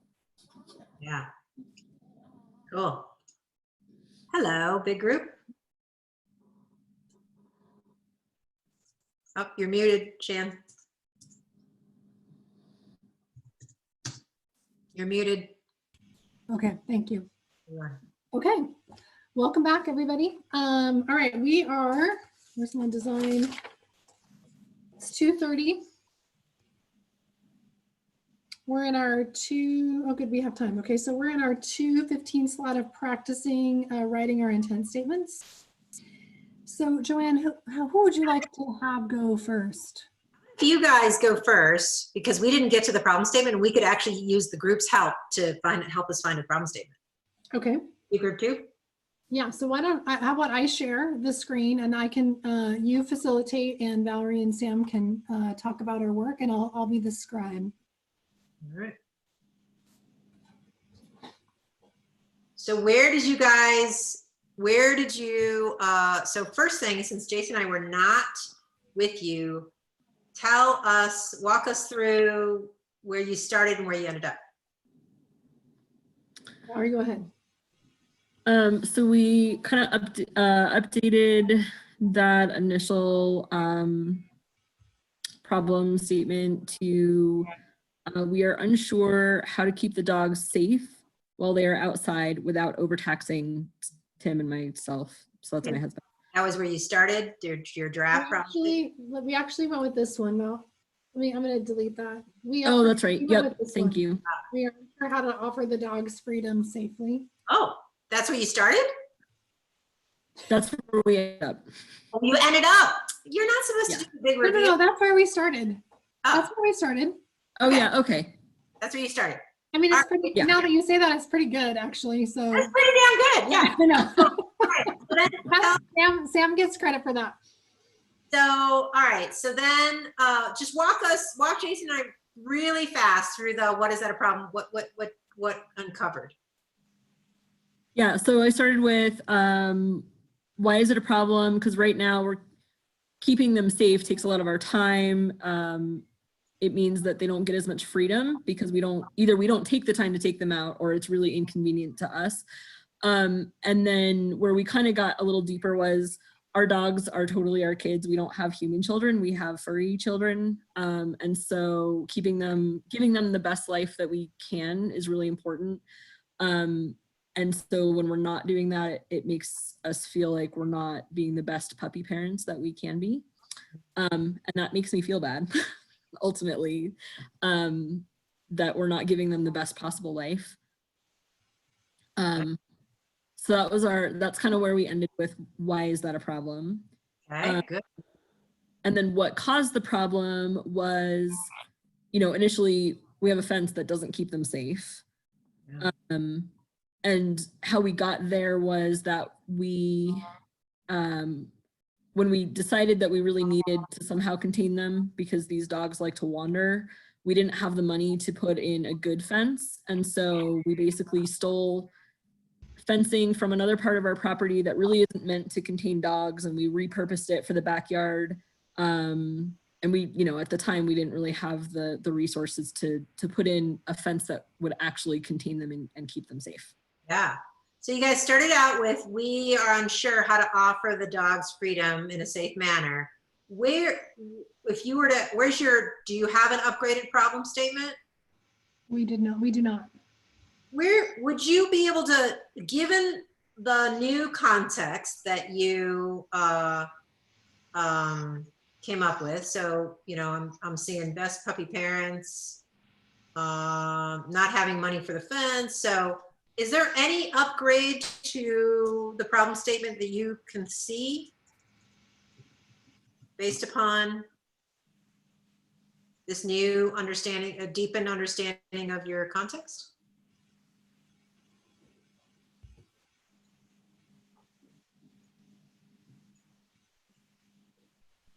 Any thoughts, Valerie, or Sam?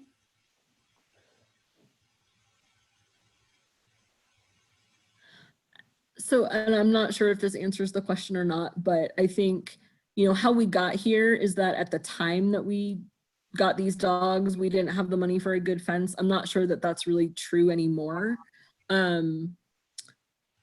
So maybe it's not that we're unsure of how to offer the dogs freedom safely. It's more that we need to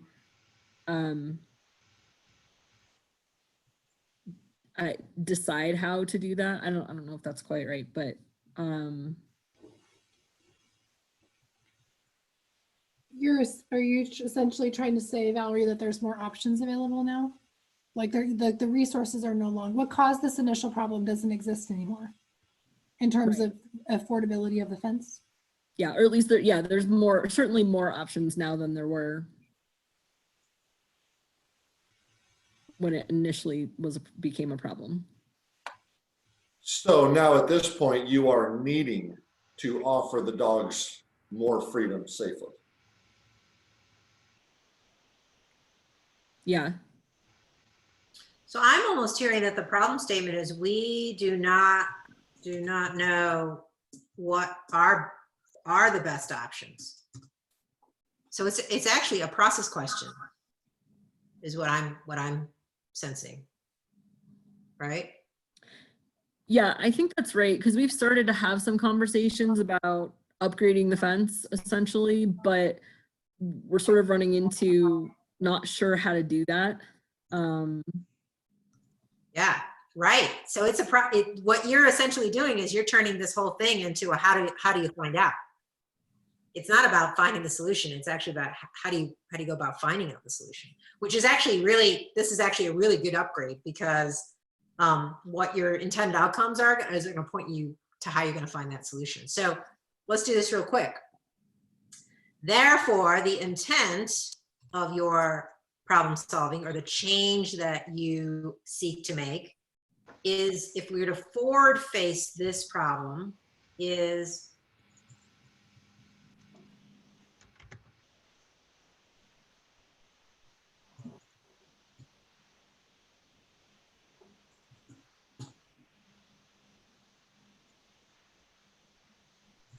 something like that, for us to know what are the best options. That sound like what you're actually trying to do? That's the change that you're actually trying to? Yeah. It's not about the fence, it's about actually understanding what the best options are. Yep. What's really exciting about this, I will say, is that it now all of a sudden opens up this whole creative space, because now you can spitball all sorts of options, and right, you can, and when we get to the intended outcome section, which we will in 20 minutes, 2 minutes.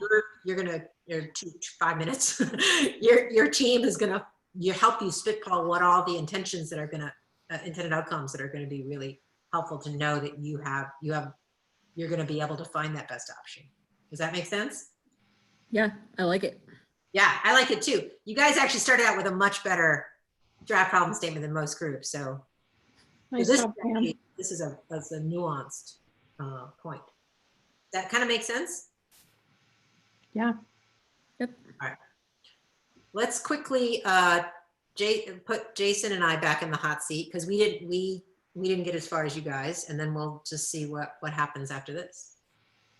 So I don't know if I can grab so Val, if you stop screen sharing, and I will grab the thing back. No, I don't think I am. I think. Oh, who's screen sharing? Shan?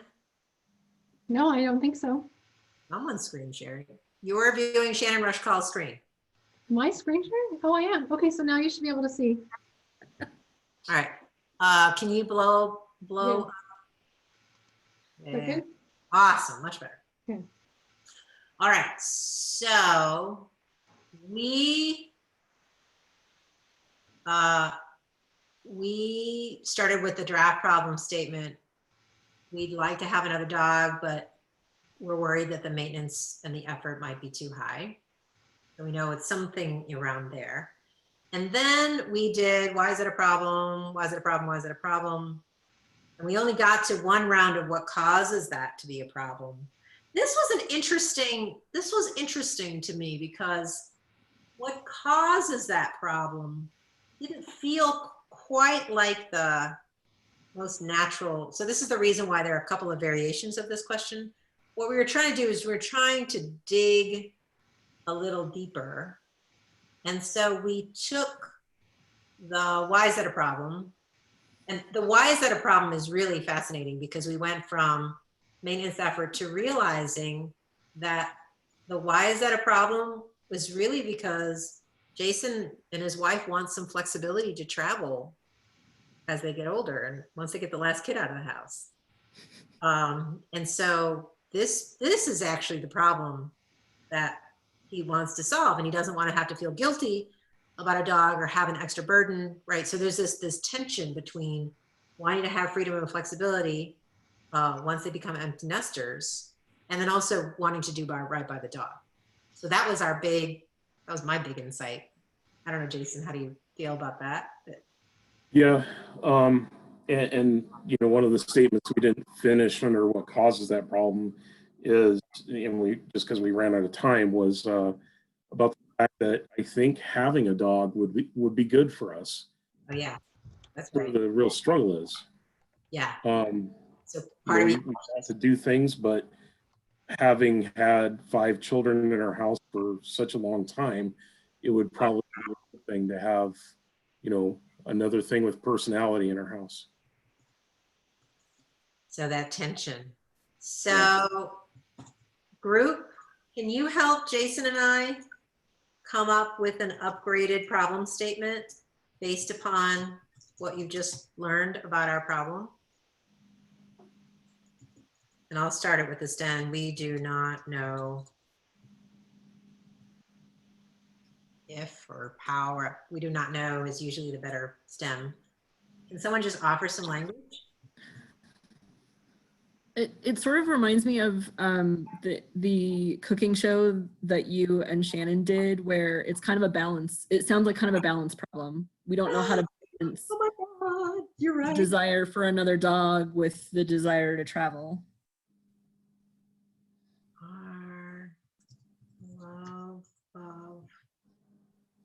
So it's sort of like our love of dogs, and let's go with the freedom thing with our desire to have more freedom. yeah, that's right. Got 2 freedom and 2 dog problems to change the problem statement. Yeah, because Tank's gonna be around too. So it's Tank's in this problem with our.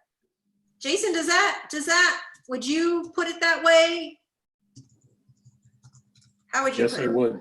Yes, I would. I think it's a good way to say it. Oh my God, this becomes a process question too.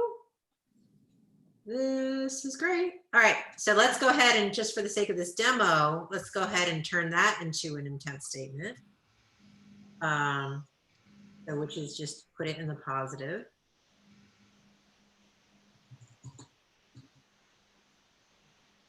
Would it just simply be to know how to? Is it as simple as that? Is this a process? Does this become a process question too? Is it to know how to or options to have both?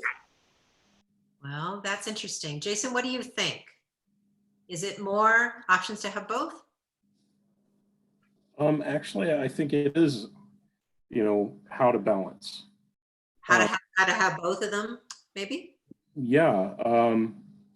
I mean, I keep coming to whether or not we will, and what's the upside and downside of both. Yeah, good. So really, it is a balance. Great. Okay. So now we have our intent statement. So now. Yeah, well, I just want to say one thing to Sam about Sam's comment. I think, Sam, what you're pointing to is probably going to show up in the intended outcomes. I think that's right. Mm-hmm. Yep, he's going to get a cat. You're a solution guy, aren't you? He is totally like he wants to be in solution. Okay. All right. How are we doing on time? It's 2:45. We're doing pretty well. So I'm gonna Go for it. Joanne, I'm gonna stop screen share and I'm gonna you're gonna screen share. Screen share. All right, hang on. we're mastering this, all this technology stuff. You know, and I'm going to move you guys over here. Okay. Off of my screen. All right, so we practiced intended outcomes. Go for it. Okay. So we are, just to kind of orient us, we go to the next slide, Joanne. We've created sufficient understanding of the situation. We are articulating, and we've just articulated in both of your examples, two clear and compelling change statements. So we've sufficiently understood all of our context. We know what change we want to make. And now we're going to shift into the next part of the process, which again is we're doing it linearly because it's easier for teaching, but it may not happen this way when you're doing it in real life. But we're shifting to intended outcomes. Next slide. So we talked about intended outcomes when we were talking about meetings. So we've begun to build our muscle around outcome-based thinking in the context of meetings. And this particular definition of intended outcomes is how we define intended outcomes in meetings. A goal or end state to be achieved as a result of a particular section of a meeting, not activities or topics. In the same way that this particular skill of thinking in intended outcomes just immediately elevates our strategic skill set, it does the same thing in the context of change scoping or problem solving. So we're going to be now shifting to how do we define intended outcomes in the context of a broader problem. Next slide. So this is how we define intended outcomes in the context of change. The goal or end state, so still similar in that it's something that did not exist before, to be achieved that must be in place to accomplish our intent. And again, we have to fight the cultural bias we have in the business world that we all work in to be always in action. We are not talking about actions, solutions, or activities, right? We're talking about goals or end states. So when they're articulated, they're nouns or things that did not exist before. Next slide. Not about getting a cat, not yet. Not yet. We might get a cat, but first we gotta describe the intended outcomes that we need. Next slide. So here are a couple of things to be like helpful prompts as you're thinking about generating intended outcomes. You want to ask yourself, or you ask a team if you're doing this with your team, this question: what are all the things that must be in place in order for us to achieve our intent? I find this particular question to almost always do the magic that we need to get to our intended outcomes. We also then want to make sure that they are described or articulated as nouns. So they're things, they're not actions or activities yet. And then if it's useful, you can fidelity check the outcomes. You can use self-other system, you can use head, heart, hand, just to make sure that you're thinking holistically about the outcomes that are required to achieve your intent. Next slide. So I'm going to show you guys a couple of examples. These are from real work for Strelo. So one of the things that we do is provide strategic leadership to an institute at Boise State called the Blue Sky Institute. And I used this methodology to help us build our strategy for 2020. So our intent was to create a communication vehicle that champions local diversity and inclusion best practices. Our intended outcomes that we articulated for that particular piece of work were these 6 things: assessment and selection of the most appropriate communication vehicle, clear definition of the audience, compelling content that is related to and support of the other elements of our strategy, a planned and intentional publication schedule, active stewardship of the communication recipient list, and a feedback loop to continuously improve our communication effectiveness. So in the end, we're producing a newsletter, but this was our intent and the intended outcomes that then guides all the activity that the team's going to do once we've described what needs to be in place in order to accomplish our intent. Next slide. So this is another example, and again, this comes from Blue Sky, and I don't want to walk through all of these, but the point I wanted to show you is that this is a scalable approach. We can use this process of articulating intended outcomes for something small and on the personal level to something quite large on an organizational level. So in this case, we have an annual summit that we're responsible for. It's attended by 350 people. Our intent is to create a powerful public experience that illustrates the importance of D&I in business. Okay, if we're going to do that, what are all the things that we have to have in place in order to accomplish that intent? And this is our set of intended outcomes.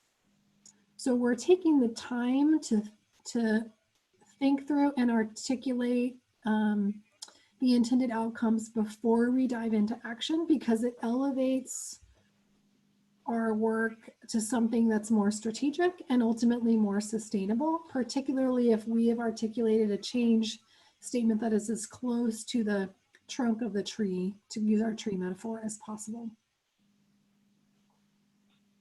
Next slide.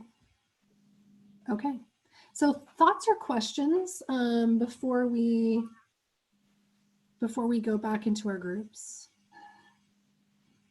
I'm hopeful that it feels familiar because it's a skill you've been working on in the context of meetings, and now we're same skill but different, slightly different application.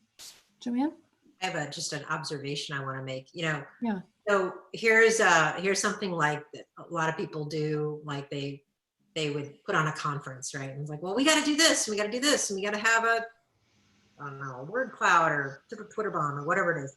And what's really awesome about this intended outcome list is, like, even though I wasn't on the team to be part of this, like, I'm really clear what has to be done. And we could almost, like, we could check it off. Like, yep, got that.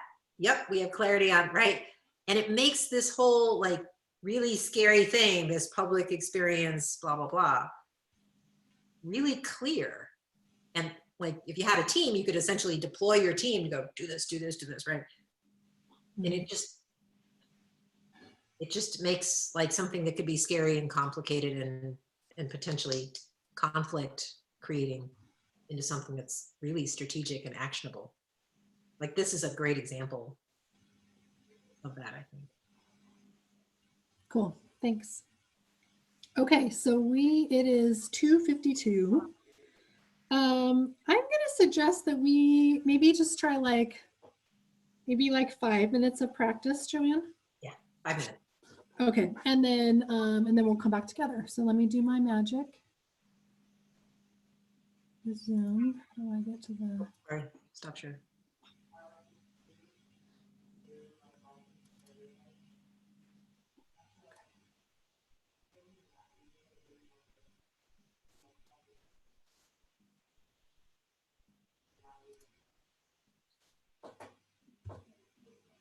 Okay, you should be on your way to rooms.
Hi.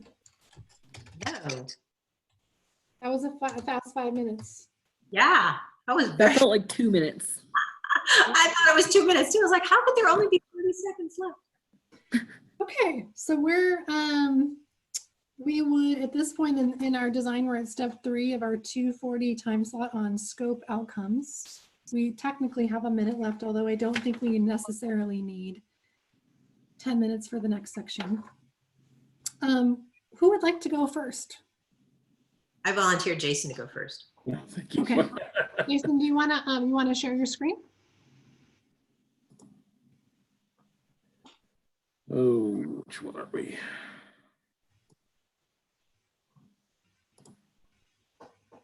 Okay, can you see it?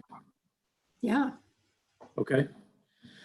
So I babbled a lot, and Joanne put the babbling into understandable words. So, we talked about in our last session before the breakout, how to balance our love of dogs with our desire to have freedom and flexibility. And so putting those into outcomes, we're thinking about that and creating outcomes. Number one, a shared understanding of our respective and mutual priorities for how we want to live our lives as empty nesters. And whether, it's not shown in the statement, but whether or not a dog fits into that. It's really important to think about whether or not we would have a dog there or with us when we get to the point where we're empty nesters. Second, a clear understanding of what's the actual financial impact of having 2 dogs. We've tossed it around, we've talked about it. We think that there's going to be maybe not a significant, but there is going to be an impact of having another dog, and whether or not we can afford it. And then 3, increased clarity around which dog breeds are compatible with our low activity lifestyle. So, a huge factor in this is how much energy me and my wife have if it falls to just the 2 of us to take care of the dogs and all that goes into that. Awesome. That's really good. Like that outcome number 1, that's huge. Yeah. Yeah, he did that. So don't. That's huge. Yeah, I mean, like that seems absolutely necessary to solving this. What seems like on the surface just a problem about getting a dog. Yeah. Awesome. Joanne, anything you want to say in terms of debrief? I think he's natural at it. Okay. Nice. Awesome. Thank you. Valerie, you want to share our screen and your intended outcomes? So Jason got this up.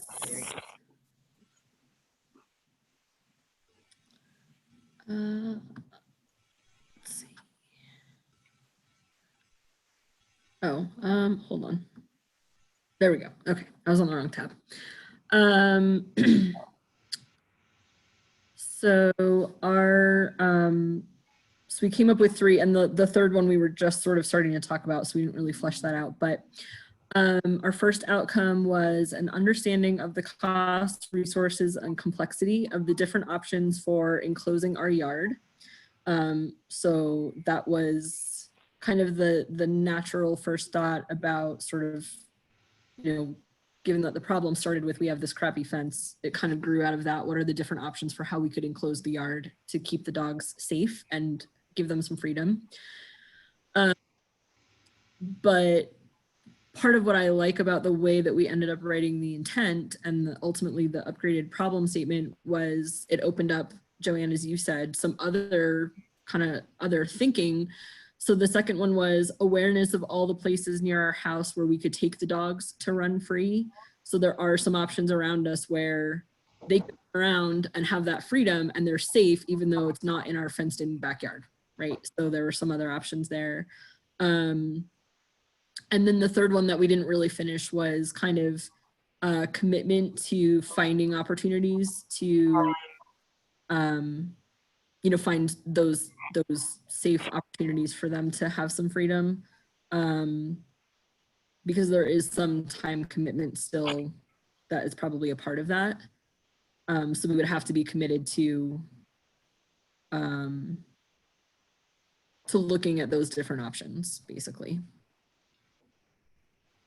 Great, thanks. Any thoughts or questions from the group? I have an observation. Yeah. I love how none of them are about, let's just build a bigger fence. Right. That's so awesome. That's so thoughtful. They stopped me when I said that.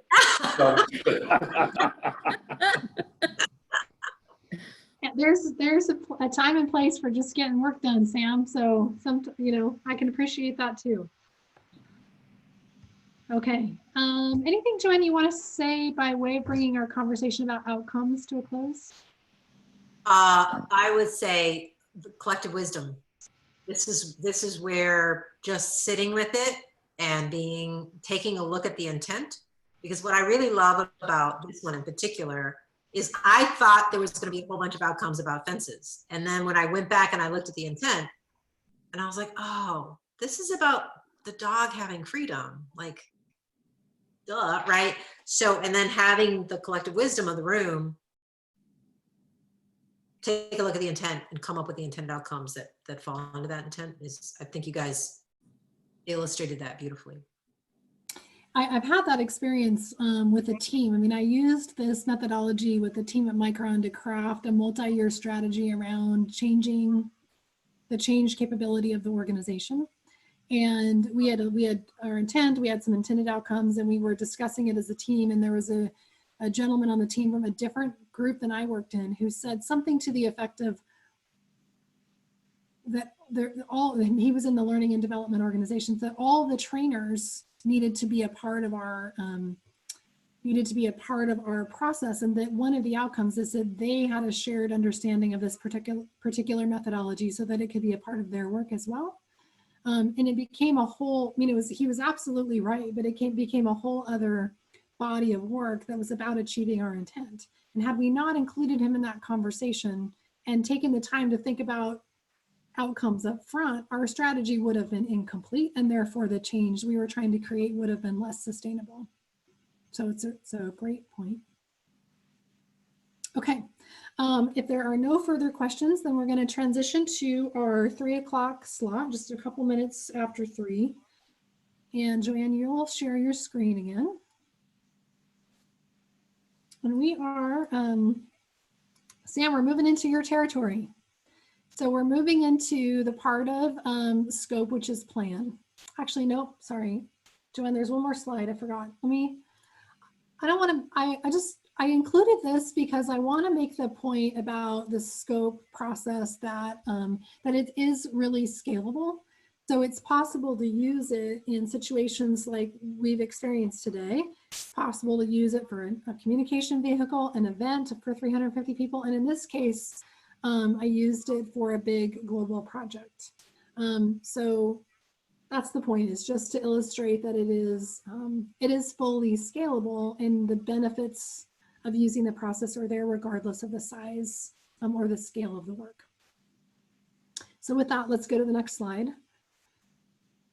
So now we're moving into the plan element of scope. Next slide.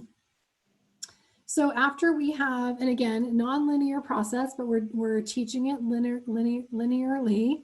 We've fully fleshed out our situation. We have sufficient enough understanding that we feel like we can articulate a compelling change statement. We've defined the intended outcomes, so all the things that need to be in place in order for us to achieve our change. And now it's time to build the plan, which is identifying the action steps that will bring about our intended outcomes. Next slide. So what I want to say about intended outcomes is that about plans and activities, is that this is super familiar territory. This is where most organizations live. Like, we live in tactics and action items and details. And there is absolutely a time and a place for that kind of work. But when we're trying to create strategic change, we want to do the upfront thinking first around change statements and intended outcomes before we dive into, if we can, before we dive into this level of planning. So the way that I like to think about the plan piece is that we sequence our intended outcomes in the order in which they will be achieved. Sometimes there's a supernatural order, like, you know, this first, then this, then this. Sometimes they will happen in parallel. And then for each of our intended outcomes, we build out at least an initial set of action steps to accomplish that intended outcome. We want the action steps to include these 5 dimensions. What needs to be done? Who needs to do it or be involved? Why do they need to be involved? How you'll accomplish this step and when it needs to be done by.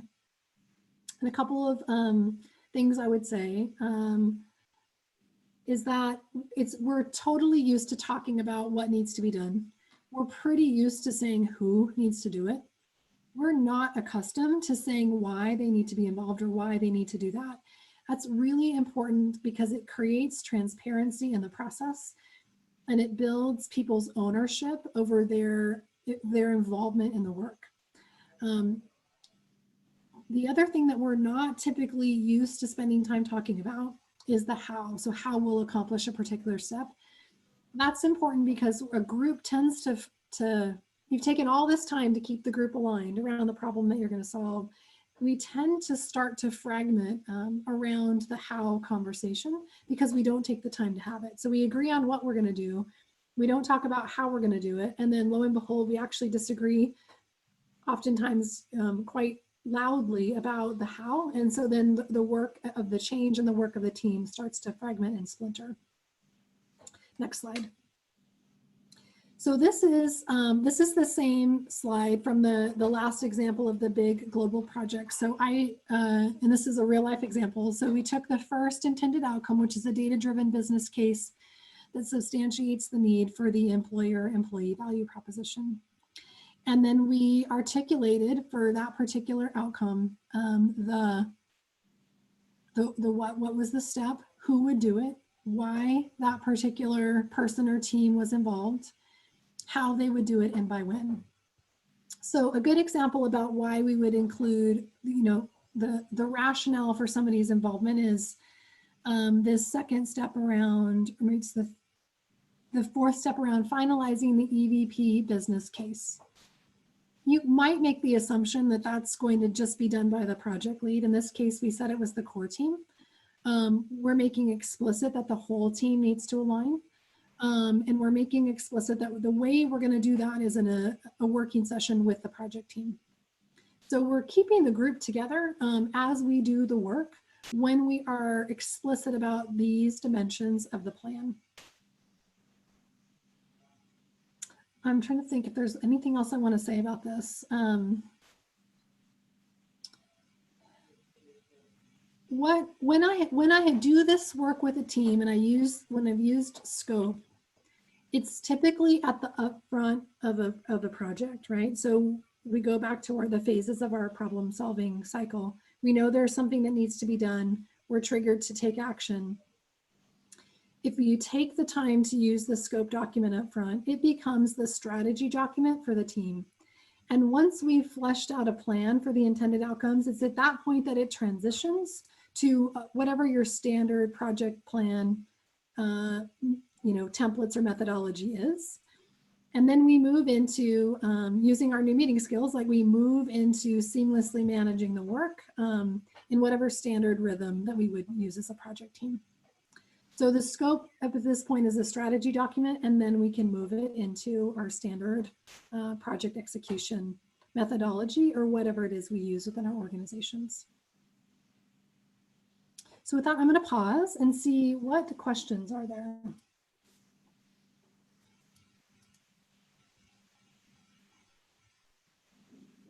No questions? Okay. Okay, we're doing pretty good. Oh, we have a couple final thought slides. Joanne, let's go ahead and go to, yeah. So some final slots. So it's definitely nonlinear. We've talked a lot about that. So start where it makes the most sense. The second point is about following the energy of the team. You don't want to get hung up in the process. The whole idea is to elevate your thinking and elevate the level of strategic thinking and work that you're bringing to the particular change.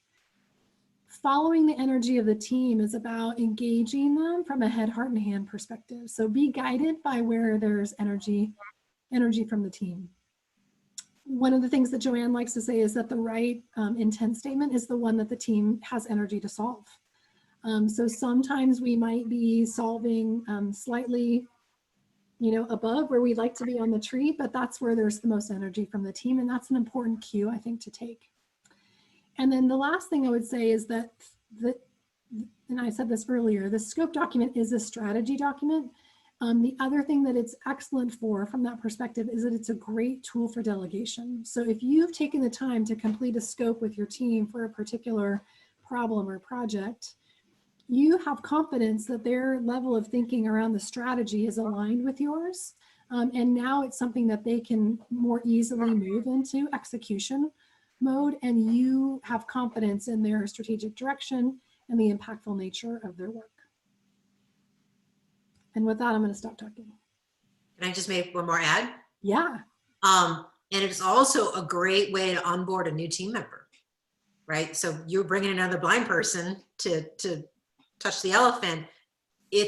Because you've made everything so transparent, you get to essentially it makes visible all the work that has gone into it, and really helps assimilate a new team member into the flow of the work. So it's like it really onboards them really nicely. Yep. Awesome. Thanks, and I could totally see that. This thing about, to get another dog or not to get another dog for me, I've thought about it fleetingly. We've talked about it fleetingly, and now it's all there. And not just all there, but things that I may or may not have thought of before. It's there it drew out things that I don't really think I realized before. Thanks, Jason, for sharing that. The other thing that the process, because process matters, how we do anything is an indication of our values and matters extensively, but the process of going through a scope enrolls others in the problem. So like right now, I really care about you and your wife. Like I want you to have a shared understanding for how you're going to spend your life without your kids, right? Like I didn't even know that was your situation until 30 minutes ago, right? And now I'm invested in that for you. So there's an energetic connection that happens for people, which is why we talk about head, heart, and hand when they can experience going through a scope with a team. Their relationship to the problem gets much tighter. Mm-hmm. And their commitment to solving. And their commitment to solving it, yeah. Yeah. Anything else before we talk about next steps? Okay. And I may look to you, Valerie, for this particular point. So I'm in the next steps item of our agenda. I want to first orient you guys to the folder that I created on the Google Drive. And I don't know that we need to navigate there, but I sent everybody the link. In that folder, there are other folders. Oh, you're going to navigate, Joanne? Thanks. There's one for each module of our leadership development experience. So there's one for meetings, there's one for problem solving or solve, and then there's one for involve, which is currently empty. In each folder, there's the meeting designs for our workshop and our working session. There's a folder with all of the handouts. So like all the meeting stuff that I gave you guys, all those paper copies, now that's in the handouts folder for meetings. So you'll have it electronically going forward. And then any module that has a template, that template is also there, like the meetings template and then the scope template. So I think this will just be an easier way for you to have long-term access and usable stuff, which I want you to have. So that was point number one. Point number two is that we need to decide what we want to work on in the working session. And what I'd ideally like to do is shift from the personal problems and practicing. I'd like to shift into some stuff that's relevant right now for DOP. So maybe for the, just in the interest of time, Valerie, could I ask you to discuss that with the team? And then maybe pick like one or two things that we could tackle together, and I'll facilitate the team through the scope process. And it can be stuff that you guys have already started working on, but you're like, this would be so much better if we backed up a couple steps and we got clear about our strategy. It could be something that's, and I know you guys are working in a very different context right now, but it could be something that you know is coming up that you haven't taken the time to think about, whatever's most useful for you. Does that work? Yeah, absolutely. I have a question. Yeah. So there's one that immediately popped into my brain. Okay. But I think it's something that we would probably, it's sort of a problem that we have with another agency. And so I don't know if that would be one that, I don't know if that's a good example, because I think ultimately we'd have to work through that with that agency, not just internally, but is that a good one to bring, to at least think about how we could work through it with the agency? Yeah. Okay. It also makes me think about our workshop on trust in July, which so it'd probably be really good, it'd be good learning and context for me, because we're going to be talking about high trust relationships, particularly with other agencies. Okay. Okay. And then the last three things are, there's the scope overview that I sent you is linked here. So if you want to refresh and read that, you can. The template is also linked. And then there's a clip from Moneyball, which talks about problems that Joanne likes a lot. If you want to watch it, it does have an explicit word in it. So put your headphones on or send your kids outside if you have kids. If you have human children that need to go outside. Great. See, that's the great thing about dog animal or dog children is they don't care. Yeah. Yeah, and you can't send yours outside anyway, Valerie. And I just have to go wrangle them then. Because if you would just build a fence, Valerie, like, if you could just do what Sam says, just build the fence. The fence built. Yeah. Jason, get a cat, we'd all be good to go. Okay. All right, we have 10 minutes left, and I do want to end on time. So we're going to move into our checkout. Our checkout process is two things today. First is silent reflection on two questions. What's one thing you're taking away from this session and one thing that you commit to practicing? So I'll give us about 2 to 3 minutes, and then we'll check out via council process.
Is anybody not ready to start?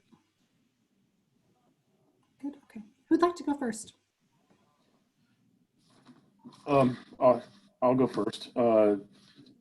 Takeaway is just the questions to me, even though they're really simple, you know, adding a question on top of a question about why and what really seem to draw out what the true problem is.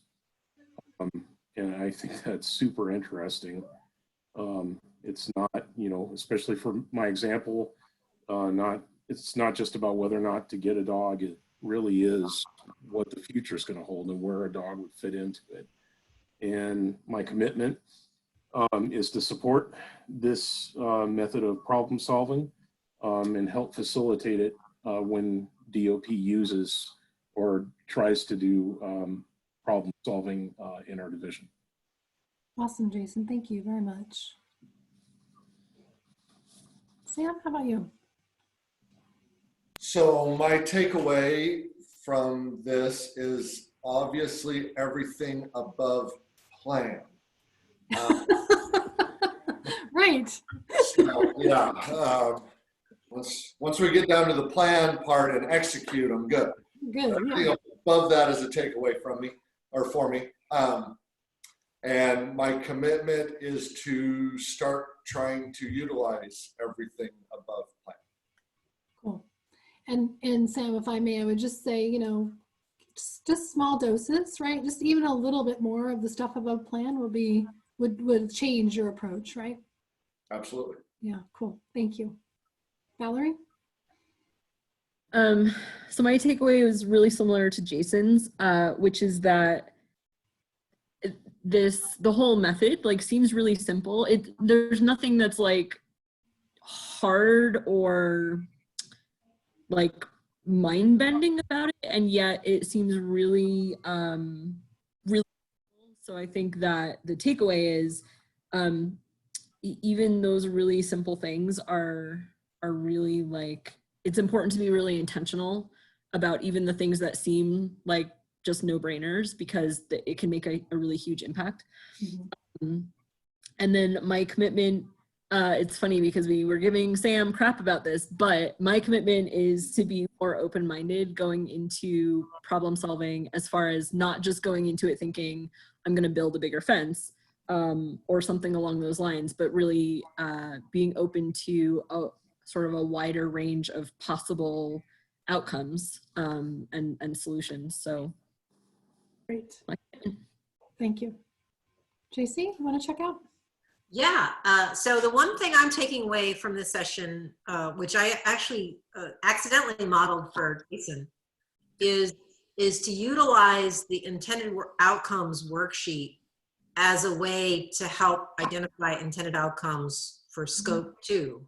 So that SOAMOB and all those stems, sorry, SOAMOB, the client of mine said it's like all those 6 things make the acronym SOAMOB, but those 6 categories, like that and using those stems to help build the intended outcomes helps you go from the thing I want to do to the thing you're gonna have right in hand. So that was the one thing that I'm taking away. And the one thing I commit to practicing, I really appreciated Shannon in your action plan, because a lot of times when I get to clients, I go, well, good luck, you know, just go do your thing. But to invite them to be more thoughtful about the who, how, why. I love the why, and then the when. So that's what I commit. Thanks. And I'm taking away, similarly to Jason's, the power of taking the time to really listen and to fully understand the situation. How much deeper we can get when we're willing to stay in that space a bit longer. And my commitment is around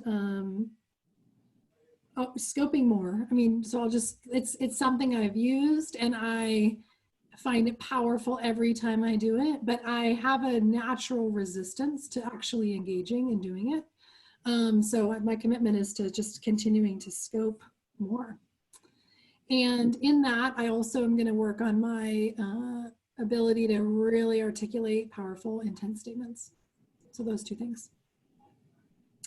All right, with that, we are complete. It's been awesome to see you guys. I've missed you since seeing you like in February. So thanks for being here and for spending 3.5 hours on Zoom. Joanne, thank you for joining us. Oh, thank you. I love having you here, and I'm glad that you get to know the team a little bit, since I I do talk about you guys in a good way. So with that, we are complete, and I'll see you for our working session. And Valerie, I'll touch base with you between now and then, so we have a good plan. Okay, perfect. And just real quick, Jason and Sam, we are having our 3:30 meeting with Steve, but he said he might be a little bit late, just so you know. I'm gonna go use the restroom before that 3:30 meeting, so I also might be a couple minutes late because that has And Valerie, on that note, I've got somebody here loading another dozer. I need to go out and help. So, Okay, I'll tell Steve. okay. No worries. Bye. Shannon, Joanne, thank you. Thanks. Thank Bye. you.